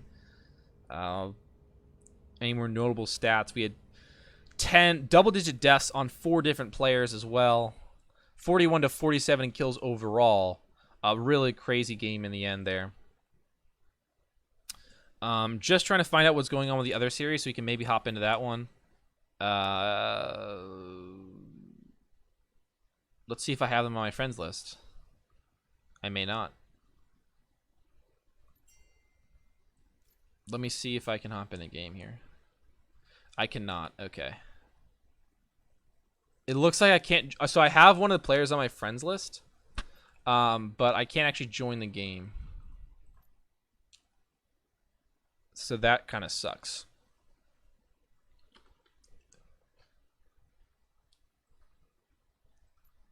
Okay, so here's the deal. They're in game 2 in the other series.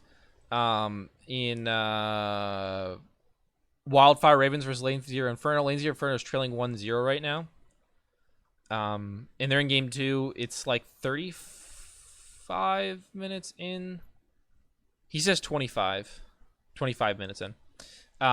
So we can actually access that game because I can't like spectate from my friends list apparently because it's a custom game or something. So we won't actually be able to see that one until game 3 if there is one. Unfortunately, but I'll stick around, and when that game, if there is a game 3, I'll let you guys know, and we can watch that one together. But just root for Lanesy Infernal to actually win this second game so that we can watch that one. But that's the only other series happening tonight. So it's either that series or we're done for the night. But certainly explosive one here with our first series of the night, Speakeasy versus the Tinfoil Rats. Speakeasy ended up taking it, winning their first match here, 2-0. Tinfoil Rats again had some issues with subs and just people not showing up, so they had to get subs. So the series not exactly indicative of what the rest of the season might be like, but really close game in game 2. So we'll see if they can come back from this one. But Speakeasy certainly looked very good. I think game 2, they weren't really expecting some of the picks. I think the mid-gen maybe the staker on Singe was really not easy to deal with them for either. Pizza Chan did a good job in lane, but then when he was split pushing, they really didn't have an answer to it. They just didn't have anyone strong on the side lane. The Nico couldn't go, Pizza Chan couldn't do it. He was building for team fights and tankiness. He didn't have any damage to actually kill the staker, even though he didn't have any resistances, so it was a bit difficult for him. But with that, we're gonna take a quick break, and hopefully again we'll get that game 3. But yeah, I need to go drink some water because my throat hurts a lot. So we'll be back in a couple of minutes, and it's really hot here where I live, and no one wants to pay for AC. So I'm gonna go get some water, and hopefully we'll be back for the game 3 of Lane Zero Inferno versus God, I keep forgetting their names. Wildfire Ravens. There you go, a new team. So hopefully we'll see that. But if we do, we'll be back in a couple of minutes, and I'll let you guys know what's going on with that one.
Okay, we're ready now.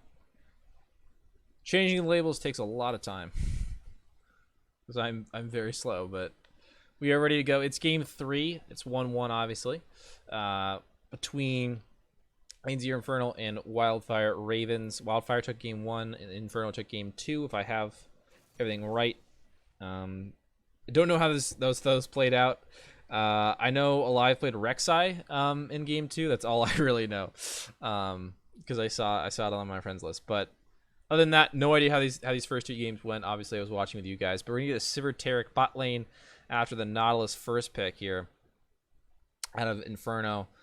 And they're banning out a few of the more popular champions right now, as opposed to more targeted bans that we had in our first series. And obviously, both teams getting to actually ban stuff, so that's nice. Here, the Swain, Thresh, Darius for Wildfire Ravens, and on the other side, Camille, Aurelia, and Morgana for Inferno. Urgot going to join the Nautilus here. Champion that kind of super good for a while, and now feels like tier 2 kind of status now. But Lucian, Nihilus in the bot lane gives you a lot of power into the Taric Sivir. Maybe a good lane for them here, as it looks like GP, the Gangplank, maybe picked up. Nope. They're hovering a few other things here. Volibear would be quite a pick, but Vladimir going to be the last one to be hovered and the one to be locked in here. A very, very strong champion right now. Feels like Vladimir is always strong. Always ready to one-shot you and clear your entire team. But with that, we're going to get a Ari ban here for the Wildfire Ravens and a Zed ban for Inferno here. So a target at mid lane for both sides now. A lot of familiar faces here for the Wildfire Ravens. But a new team and a few new players as well. The Keyboard and Griffin, I don't believe, have been playing in the Sugarfoot League, unless they change their names. But SWF, Tokishiro, and Klein all have played at one point or another here, as Corky again targeting that mid lane here for the Ravens, and Hecarim going to be the last one. So 3 mid lane bans and a jungle ban, going to round it out for a second ban phase here. Hecarim, another champion that's been it was super popular, and now it's not as much so. It's still very good, but it used to be first pick status every single game, and now not so much. But neither team has taken a jungler yet. You would imagine none of these champions would be junglers anyway. Jax, though, a surprising lock in here. I believe his Counter-Strike does dodge the W shotgun blasts. So it is pretty solid up into the Urgot if you expect this to be the top lane Jax Urgot matchup here. And Nunu on the board here. A Fallen Artemis favorite pick, and we'll be locked in here. So a lot of damage going to be physical right now. You'd expect a mage in the mid lane here for Licensed Rider to try and round out that composition. Will be the Victor, so a good bit of damage going to be coming, in that magic form now to complement that Lucian and give you a bit of scaling there for that late game to deal with the Sivir. But you'd think that with Jax, Vladimir, Sivir, Taric, the late game is certainly in hand right now for the Ravens. Talia going to be the last pick, and should be the jungle Talia here into the Nunu. With the snowball, that can get pretty easily shut down by the seismic shove from Talia. I feel like as long as you have the timing down, Griffin should be able to stop Alive from ever getting that snowball off in a meaningful way. So that may just not be as easy for the Nunu to get those big snowballs to start things off there. But Nautilus certainly provides a decent amount of engage, and the majority of the team is rather squishy. It looks like it won't be jungle Talia. Maybe Jax jungle Talia mid lane here to match up against the Victor, as opposed to the Vladimir mid and Jax top, and then Talia jungle. So they're swapping around a little bit here. I guess matchup based, I think. And they just like the Jax in the jungle better here. So interesting. Interesting swap for them here. Again, still have to point out that Lucian Nautilus should be winning this bot lane pretty hard. The rest of the lane's decently even. Vladimir doesn't really have a ton of presence in the lane. Urgot really, against a range champion, can't really bully him out because he is low range comparatively to range champions. He's in that little niche with a few other champions where he's like he outranges melee champions, but is effectively outranged by almost all other range champions.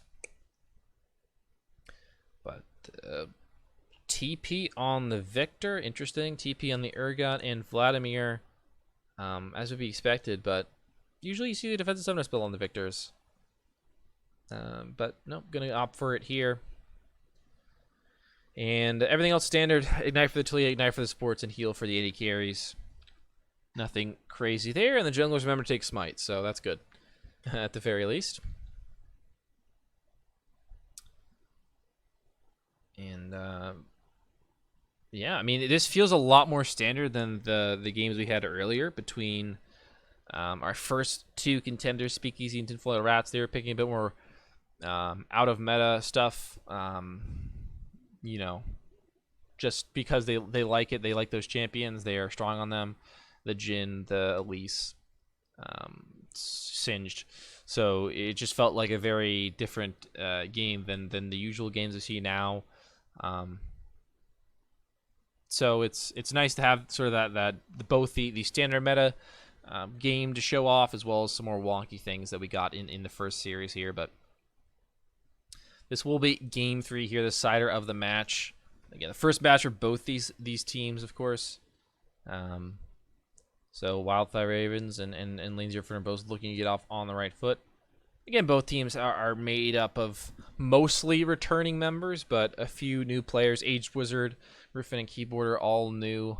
Again, unless they swap names or something, and I was not aware of it, but haven't seen these guys around before. Hopefully they'll be able to impress. Young Adrian, I think, also subbed earlier tonight. He probably did. He does that a lot. Let me go see if he did. Yeah, he did. Yeah. So young Adrian, I think it's 6 months in a row now.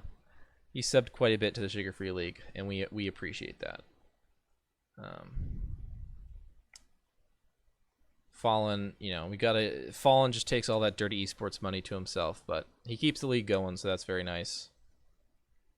And that's what it's all about, selling out for all that dirty esports money. That's why we all do it. But with that, we got a couple more seconds there, and then we should actually be able to get here into game 3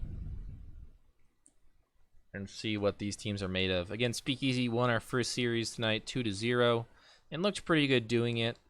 After some roster issues, Tinfoil Rats were able to put up a good fight in game 2 and almost took the game there. Went all the way to 38 minutes, but still got swept in the end there. But a deceiving 2-0 win, rather. Certainly was closer than it would have indicated. The Victor, again, going for the TP here, so that's kind of the only interesting summoner spell choice that I got to talk about. Oh, no. Oh, no. Why do all the Lane 0 teams do this to me? Their fonts. I got to change the size of the fonts. What am I saying? Because they all have 5 letters in their acronym. It's ridiculous. But here we are, game 3, ready to go. And looks like it will be a fan out of 5 across for both sides here. Welcome to Summoner's Rift. No one going to be caught off guard. We didn't have any level 1 shenanigans really 30 seconds. in the other 2 games, but won't be the case here. Again, I don't know how the first 2 games played out, so I have no idea what has transpired, but both teams looking to take this game, this third game, nice and slow. Don't want to lose it on a fluke. Nunu will head back to base after placing down that ward in the river there to pick up the sweeper, so that he actually has you can use wards more often, because the cooldown of sweeper is like a minute, I think, when you buy it after you've used your trinket. Whereas the trinket, if you place it at like before a minute, right as you spawn, it's like a 3-minute cooldown or something insane. So it's just shy of 3 minutes. I think it's like 250 or something.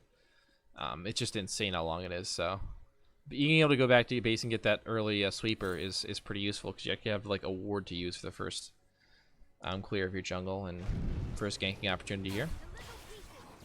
Red buff start for both junglers here. That will mean that they are obviously on opposite sides though. So may not run into each other then. Licenseless Rider. Getting a bit of damage here onto the keyboarder. Tilly not with the same clear she used to have. Bit harder for her to really compete with the pushes against most mid laners nowadays.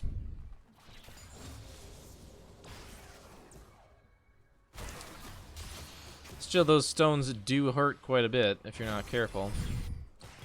The one-shot potential of Talia is rather large here.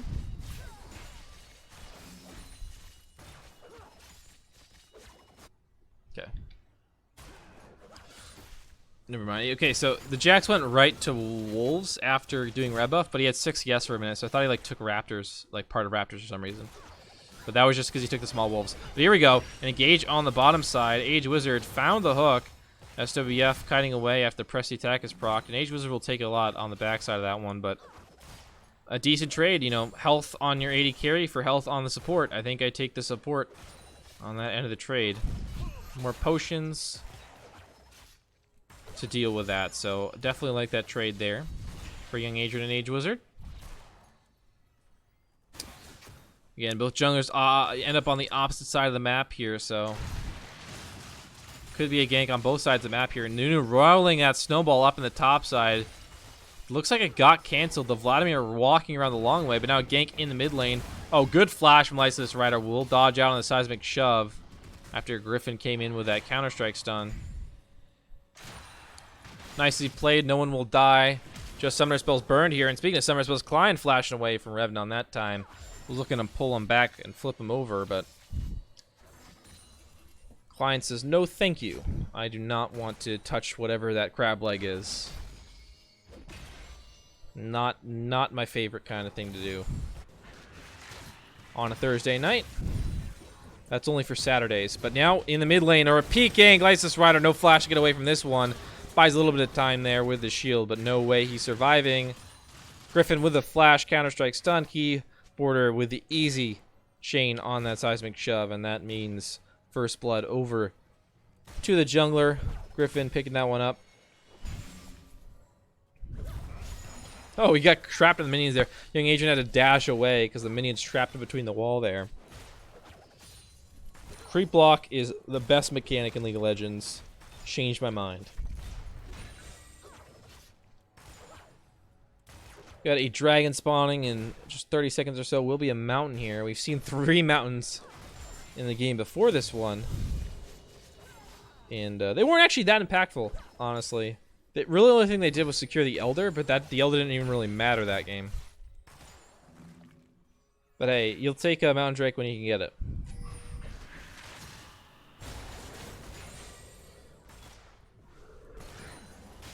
Hook gonna land, but SWF with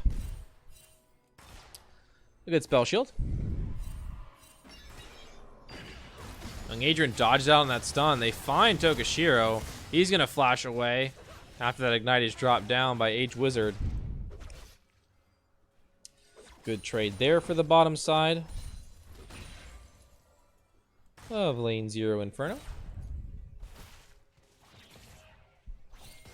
They confuse me with these tags because, like, some of them have tags for other teams, some of them have just random other tags. I'm like, I don't know what team that is.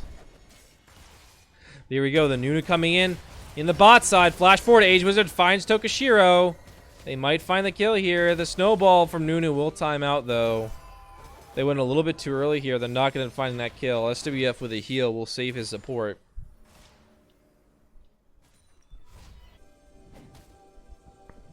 Gonna be the Cinderhulk Jax here in the jungle with Conqueror. And Licenseless Rider, okay, maybe looking for a play there, but good kiting from Keyboarder will save him from getting stunned there.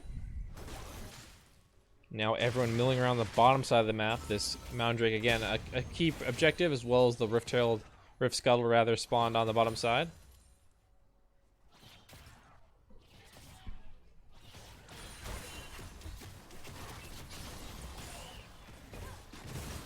Lysis Rider, he took a lot of damage there from Keyboarder. That's one amp tome from the Talia there. He's still holding on to that Ignite and Flash. Lysis Rider, again, flashless because of the earlier plays. Oh no, here comes the Nunu in the mid lane. Lysis Rider. He may want to come help out, but Keyboarder, he's bought a lot of time. Flashes out here. Griffin, he may just look for the kill, but Keyboarder finds it with a seismic shove in the stones. Griffin now looking on a Lysis Rider. He's going to have to dodge out from the Talia damage there. Urgot still coming in with a TP, but it looks like he's too far away to give chase. In the bottom side, SWF and Dogashira have to be careful they don't give up another engage like they did last time and lose their summoner spells. Or rather, the lives now, maybe, because Dogashira does not have that flash. Nautilus, pretty good champion.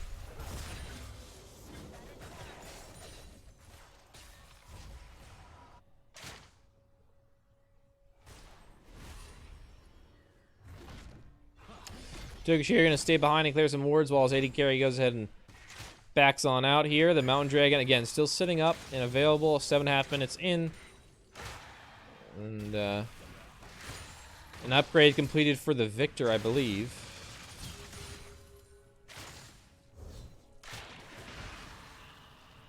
Klein, a good pull away from Revnon there. Griffin again going for that Cinderhulk route. I wonder what he gets after this. Does he go for like Spear of Shojin, or does he just kind of go full tank with Cinderhulk? Because most solo kill Jack's jungles, they're going attack speed, they're going Blood Razor. Speaking of attack speed, there is the first dagger picked up for Griffin. But again, he's gone for jungle item and the Bomby Cinder, so I cannot imagine this is anything under the Cinderhulk for the jungle item.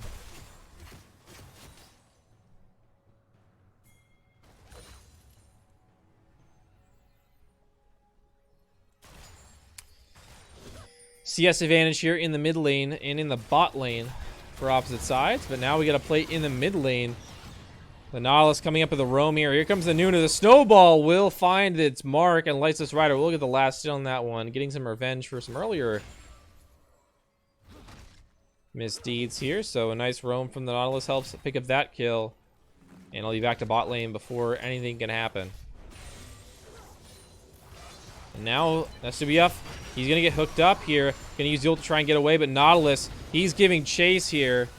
They're looking for the kill, but flash away. SWF will survive. Griffin here will miss the Counter-Strike stun, getting Adrian with a fantastic flash to get away. Had to use both summoner spells, but he survives and absorbs that gank pressure and gets rid of the summoner spells on the enemy there in the flash on SWF. So the bot lane so far from Lane Zero Inferno has done a good job, exerted a lot of pressure here. The CS doesn't reflect it too much, but I think they've done a pretty solid job so far this game here. And Age Wizard was also able to get that roam off. Right now, though, the kill's 1-2. Lane Zero Inferno actually behind here. The Ravens up 1, and gold is even, though. 14.5 for both sides. Hook misses from Age Wizard. But again, Griffin lurking on the bottom side.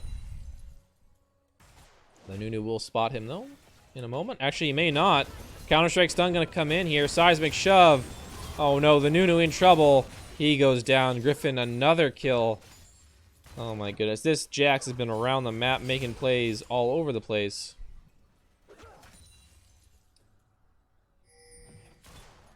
CS even in the jungle. The only CS advantage really is in the top lane for the Urgot. But the kill advantage is there, and now a slight gold advantage for the Ravens here. And looks like they're going to turn their attention to the Mountain Dragon. And that thing will go down without a fight. So a very nice early game here from Griffin as Jax has done a really good job. The Nunu has not had a big impact, but Nunu is, I think, more valuable later on in the game. Bit better team fighter. Not just because of the potential of Absolute Zero to do a lot of damage, but he's got more CC and more AoE CC. Finite gets pulled back by Revdon. He'll have to use that Proto Bolt to get away here. Fear Beyond Death was available, but no attempt from Revnon. I guess the pool is still up there, so that's why he didn't go for it.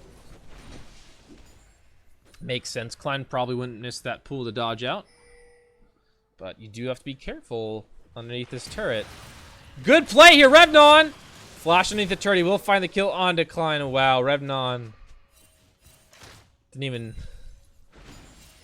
even flinch at that opportunity. Just went right in and took him down. Really fantastic play there. Tokushiro, maybe looking for a roam in the mid lane, but License Rider wise to it.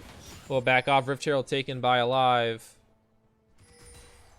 Well, the Rift Herald is dead here. Will be reincarnated soon enough. Young Adrian going in on SWBF. The culling! The Zonias, the stopwatch rather, SWBF, the heal. One more out there, you Young Adrian. Good job, kites out on the stun from Tokushiro as well here.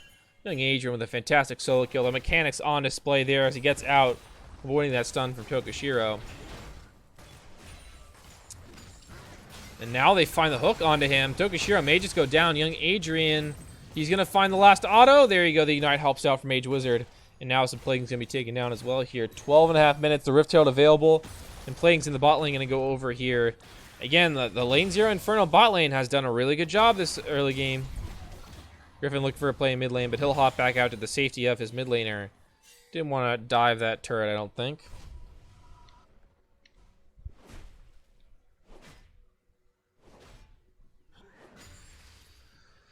Now we reach the 13-minute mark. The goalie now swapped back over. Lane 0 Inferno in control. 4-3 in kills as well to their edge. Now the Nuna rolling the snowball through will find the Rift Tail in his back pocket. And now they're going to charge it into the mid lane. Already a couple plates down in the mid lane, and so the turret will most likely fall here. Again, before 14 minutes, there's so much gold going over here with the platings, and everyone getting a piece. Except for Young Adrian, but he's got those kills. He doesn't mind too much. Getting some gold over the rest of the team here. Very, very nice execution on that push from Lane 0 Infernal. Was not spotted out by the Ravens. They did not react to it. The wave clearing was done in sync to the Rift Herald. That's one of the things a lot of people don't do correctly. You know, myself included, I'm sure many times, is they don't clear the wave at the right time. So when the Rift Herald charges in, it doesn't have a wave to support it. Rev down again. The alpha male up in this top lane right now. Klein is on the back foot. You know, Vladimir is certainly not as strong at this stage in the game. But he's having, you know, a lot of difficulty testing the wave at all here. Young Adrian now with a culling. He might just find another kill in SWF. The ultimate actually going to be used by Tokushiro here. It's a big cooldown to give up just for a culling here. In a 1v3 situation. Now alive, and Age Wizard coming in to help here as the top winners fight once again. Klein has forced to use the ult defensively, try and heal back up a little bit. Revnon with a Conqueror proc. He's going to find the kill. The Fear Beyond Death. They get it. Revnon with his second solo kill here on Klein, and that one in style of pulling him in and grinding him up with the chains there. And now top lane. The platings are down, but certainly the turret may go down here. SWBF flashes away. He gets hit by the Nautilus ulti. Oh, there you go. Another Summoner spell blown. And Inferno look to be in significant control of this game now. 3,000 gold up. Soon to be more once they take down these turrets, I'd imagine. And Lane 0 Inferno, they lost game 1, I'm pretty sure, so this would be the reverse sweep here. It's only best of 3. It's not like that crazy in a reverse sweep, but it's still something, right, to come back from losing that first game. I think shows a lot of fortitude here in the early part of the season. We have a dragon spawning in just a few moments here, another minute or so, but while they are waiting on that, Lane 0 Inferno will back to purchase up some items. They've got quite a bit of gold in the bank here, so it makes sense to do so.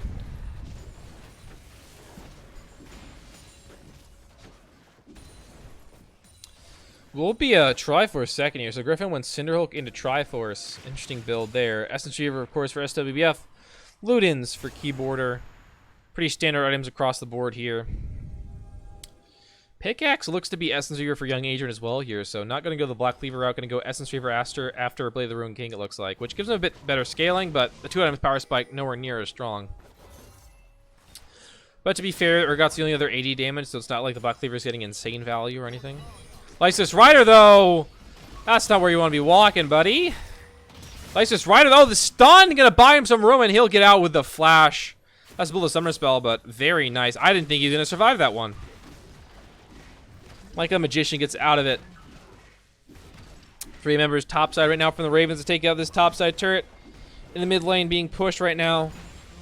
Lane 0 Inferno have committed their bot lane. Revnon was pushing in the bot lane, but now he'll move to the mid lane to help take on this inner turret, it looks like. Keyboard and SWF here to try and wait for this one out, and they do a good job here, but the turret will still fall because of that cannon wave. Very nicely played there. Good rotations from lane 0. Here comes Griffin. They finds the double stun. Seismic Shove not there to follow up, but into the back line. Revdon finds a kill, and now we'll find a second one here onto the Talia. So now the mid-jungle duo dead. Long Age finds a kill on the top side here, and now none have fallen from lane 0 Inferno, so they'll try to turn this one back around on Tokishir and SWF. Looks like they will be able to run it. No, Tokishir gets slowed up here by the flashing Revdon. The snowball lands. That's another kill. 4 for nothing. SWF, the only remaining member of the Ravens, and I don't think he'll be able to walk up to this turret and clear these waves here. So this should be the inhibitor turret falling. And that'll be at 17.5 minutes. They open up the base here, and it should be an inhibitor as well as that inhibitor turret. Didn't even have the mountain. They had the Cloud Dragon, and they're still able to clear all those minions and the turrets here. As Lysis Rider had a bit of a greedy back, but he'll be able to just be a bit safer, walk all the way back, and Inferno will take a 6-kill lead here, 9-3. 5,000 gold lead as well here, almost 6. It's getting past my bedtime. Honestly, this isn't even anywhere near some of the latest games I've done with the Sugar-Free League or any of the other leagues. Like, the amount of times I've gone to bed at like 2 or 3 in the morning is quite a bit, but still 11 o'clock. It's getting late, but I'm certainly willing to stay up for another game of League of Legends here, and so far it's been a good game for Lane 0 Infernal. Wildfire Ravens have not had as good a game. They had a good start, but once Young Adrian and Age Wizard started making things happen, both in their lane and around the map, things, the fortunes change here. But Griffin gonna hop over the wall on a Lysis Rider to get away from that Nautilus, but the ult still will come through. The knock-up, oh, the snowball just misses out there, so they will not catch Griffin. Keyboarder will catch Age Wizard, though, and he misses the hook! Age Wizard misses the hook onto the wall, and the Nautilus should fall. Absolute Zero being channeled in the bush, but that bush had a ward in it. Alive now, he'll get stunned up as well, and this is not what Inferno was looking for. They've given up a significant portion of their gold lead now, and now Licensed Rider, he'll probably get run down as well by Griffin on that red buff. On the other side, Young Adrian and Revnon are able to pick up a kill here. A 2-for-3 trade overall so far. Revnon and Young Adrian trying to make something happen here. They're giving chase, but now Klein is coming in on the backside of this one. Griffin goes in, but he'll get killed before he can do anything meaningful. Young Keyboarder now. Oh, Young Adrian gets shut down by the Keyboarder. Now Revnon will have to run away here, but a 4-for-3 overall. That was really a bit sloppy from Inferno. Age Wizard just kind of missed the hook onto the wall and got knocked back by a Seismic Shove and went down. Not what they were looking for at this stage in the game. They just gave up so much pressure. Still up about 5,000 gold, but it's significantly less, than it could have been. The league could have continued to grow. If the gold lead doesn't continue to grow, at least by a little bit, that is a bad sign. That's a bad sign for you. Because it means your lead is not extending, and if your lead is not growing, then in League of Legends, you're effectively gaining no ground. And in fact, losing ground because the enemy team is starting to catch up to you because of the percentage gold lead is, it's not as effective. I'm trying to get into like a complex concept here that I'm really not explaining very well. But either way, if the gold lead isn't growing, it's bad. That's what I'm trying to say in the simplest terms. But now we got Baron on the table here. And with a Blade of the Ruined King user, as well as a mage like the Victor, it can go down pretty quickly here. Lane 0 is camping the brush outside the Baron as well here to try and find Griffin as he comes in. And there they go. They found Griffin. The Counter-Strike going to buy some time. He'll hop over the wall here to his teammates. But if he's hopping away, that means he's not contesting the Baron. And that thing is already at 1,000 health. No steal here. Actually, the last time will go to Young Adrian. The smite a tad early. Smiting was an issue in our first couple games. But doesn't matter that time for Alive. Revnon actually with the most kills in the game right now at 6. Young Adrian just behind at 5. But the Urgot proving to be very effective here. Inner turret in the top side will fall. Of course, the inhibitor in the mid lane is already down, so the supers there doing a lot of damage. Now, Age Wizard may just get soloed there by the keyboard. He did a lot of damage. No Ocean to heal up with. A couple of potions sticking away, but that's not a lot here, and the siege may have to be given up. Here comes the call. Griffin going in, finds a stun onto the live. The Absolute Zero being channeled will go down, but here comes the Tierg Ultimate buying a lot of room here. Lysis Rider. Revnon! 3-man Fear here with the Fear Beyond Death double kill. Tokashiro goes down. Klein the only one left. The Nunu finds Snowball alive. And a quadra kill. Well deserved. Pentakill for Revnon. He won that fight and I think won the game for Lane Zero here. Inferno. Oh my god, that was hot and spicy to be sure. Revnon, the Fear Beyond Death. He then catches 3 members with the flash into the Execute Fear. Pentakill for the Urgot. Pentakill for Revnon. It should be, yeah, gonna be top lane inhibitor. I don't know if they can end the game here. The spawn timer's 5 seconds. And yeah, they're actually just gonna take double inhibitor here. Because the mid lane inhibitor responded when it did, it actually delayed their timing on ending the game here and taking out the Nexus turrets. So they're actually going to have to only get the 2 inhibitors and back out here, but it's still a humongous advantage right now. The gold lead is soared to 10,000, over 10,000, about 10.5 now, 17-7 in kills overall. Another Cloud Dragon spawning, but that's not really that big a deal as Alive steals away the blue buff. And what a pentakill there by the Urgot. Triforce now completed here for the Jax, but you know, the 0-4 Vladimir is still looking for that death cap after the Proto Belt here. While the second and third items are coming through here for Inferno. SWF still doesn't have his second item. Young Adrian working on his third here. He's on about 2.5. As the Cloud Dragon will go over, so that much more movement speed now.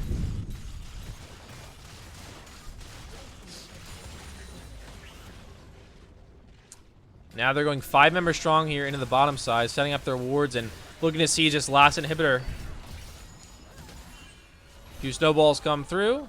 The cannon minion doing a lot of work there.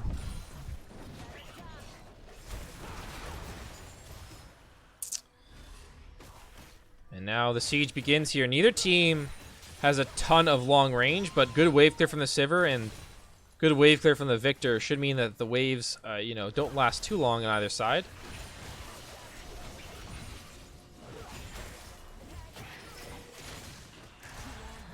And now Griffin's sent to deal with the wave in the mid lane, but the wave in the top side is crashing there with the supers.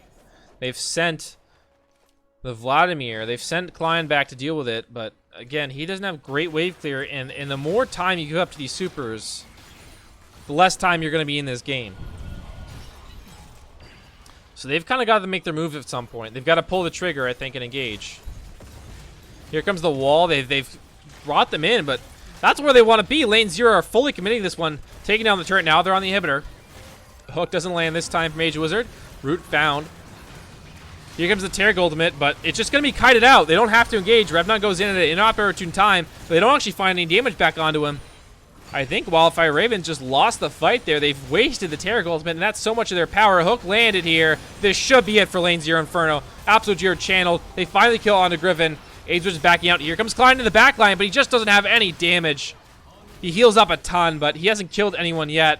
The AD carry has fallen from Lane Zero Inferno, but they're actually, you know, in exchange, they've given up the mid laner and the jungler here. Tokashiro and Klein low on health will go down here. They trade out Age Wizard, but with the minions here, the supers crashing. SWF, it's unlikely he'll be able to go 1v3 or even 2v3 with his support. The Nexus under fire here. Blizzard's Rider running low on mana, but that'll be the game and the series here over to Lane Zero Inferno. Off the back of Revnon's pentakill, they win the series after coming back.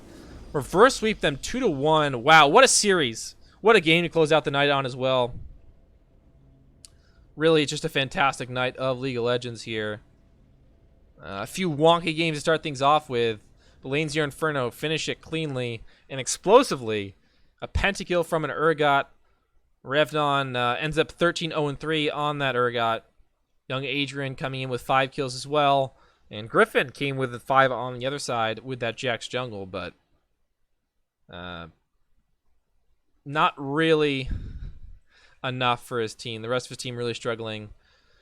Both his his AD carry and top laner had 1 kill combined. So wasn't really a game that you could consider even in terms of damage output for either side. The gold lead just got astronomical, and Revnon there, most damage by far with 21,000. And the second there was the Talia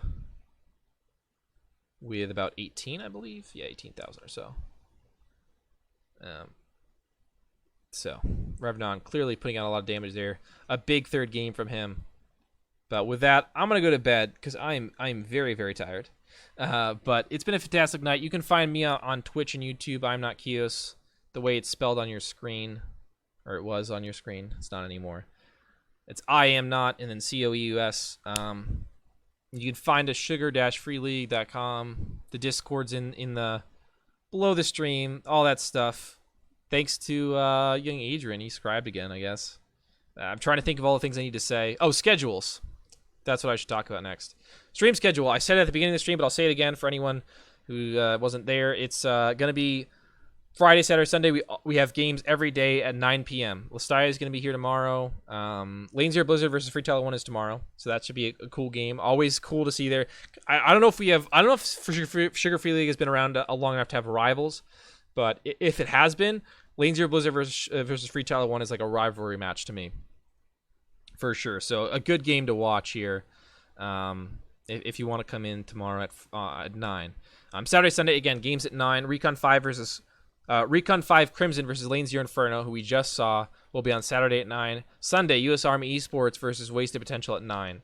I'll be around for those. So come back for that. Should be actually at 9 as opposed to saying we're going to start at 9 and starting 20 minutes later. But that should be some good games this weekend here, and a fantastic game 3 to end the night. So with that, I will say goodbye, and I'll see you guys later this week, I believe, here. But GG to all the teams that played tonight, and we'll hope to see you guys again soon.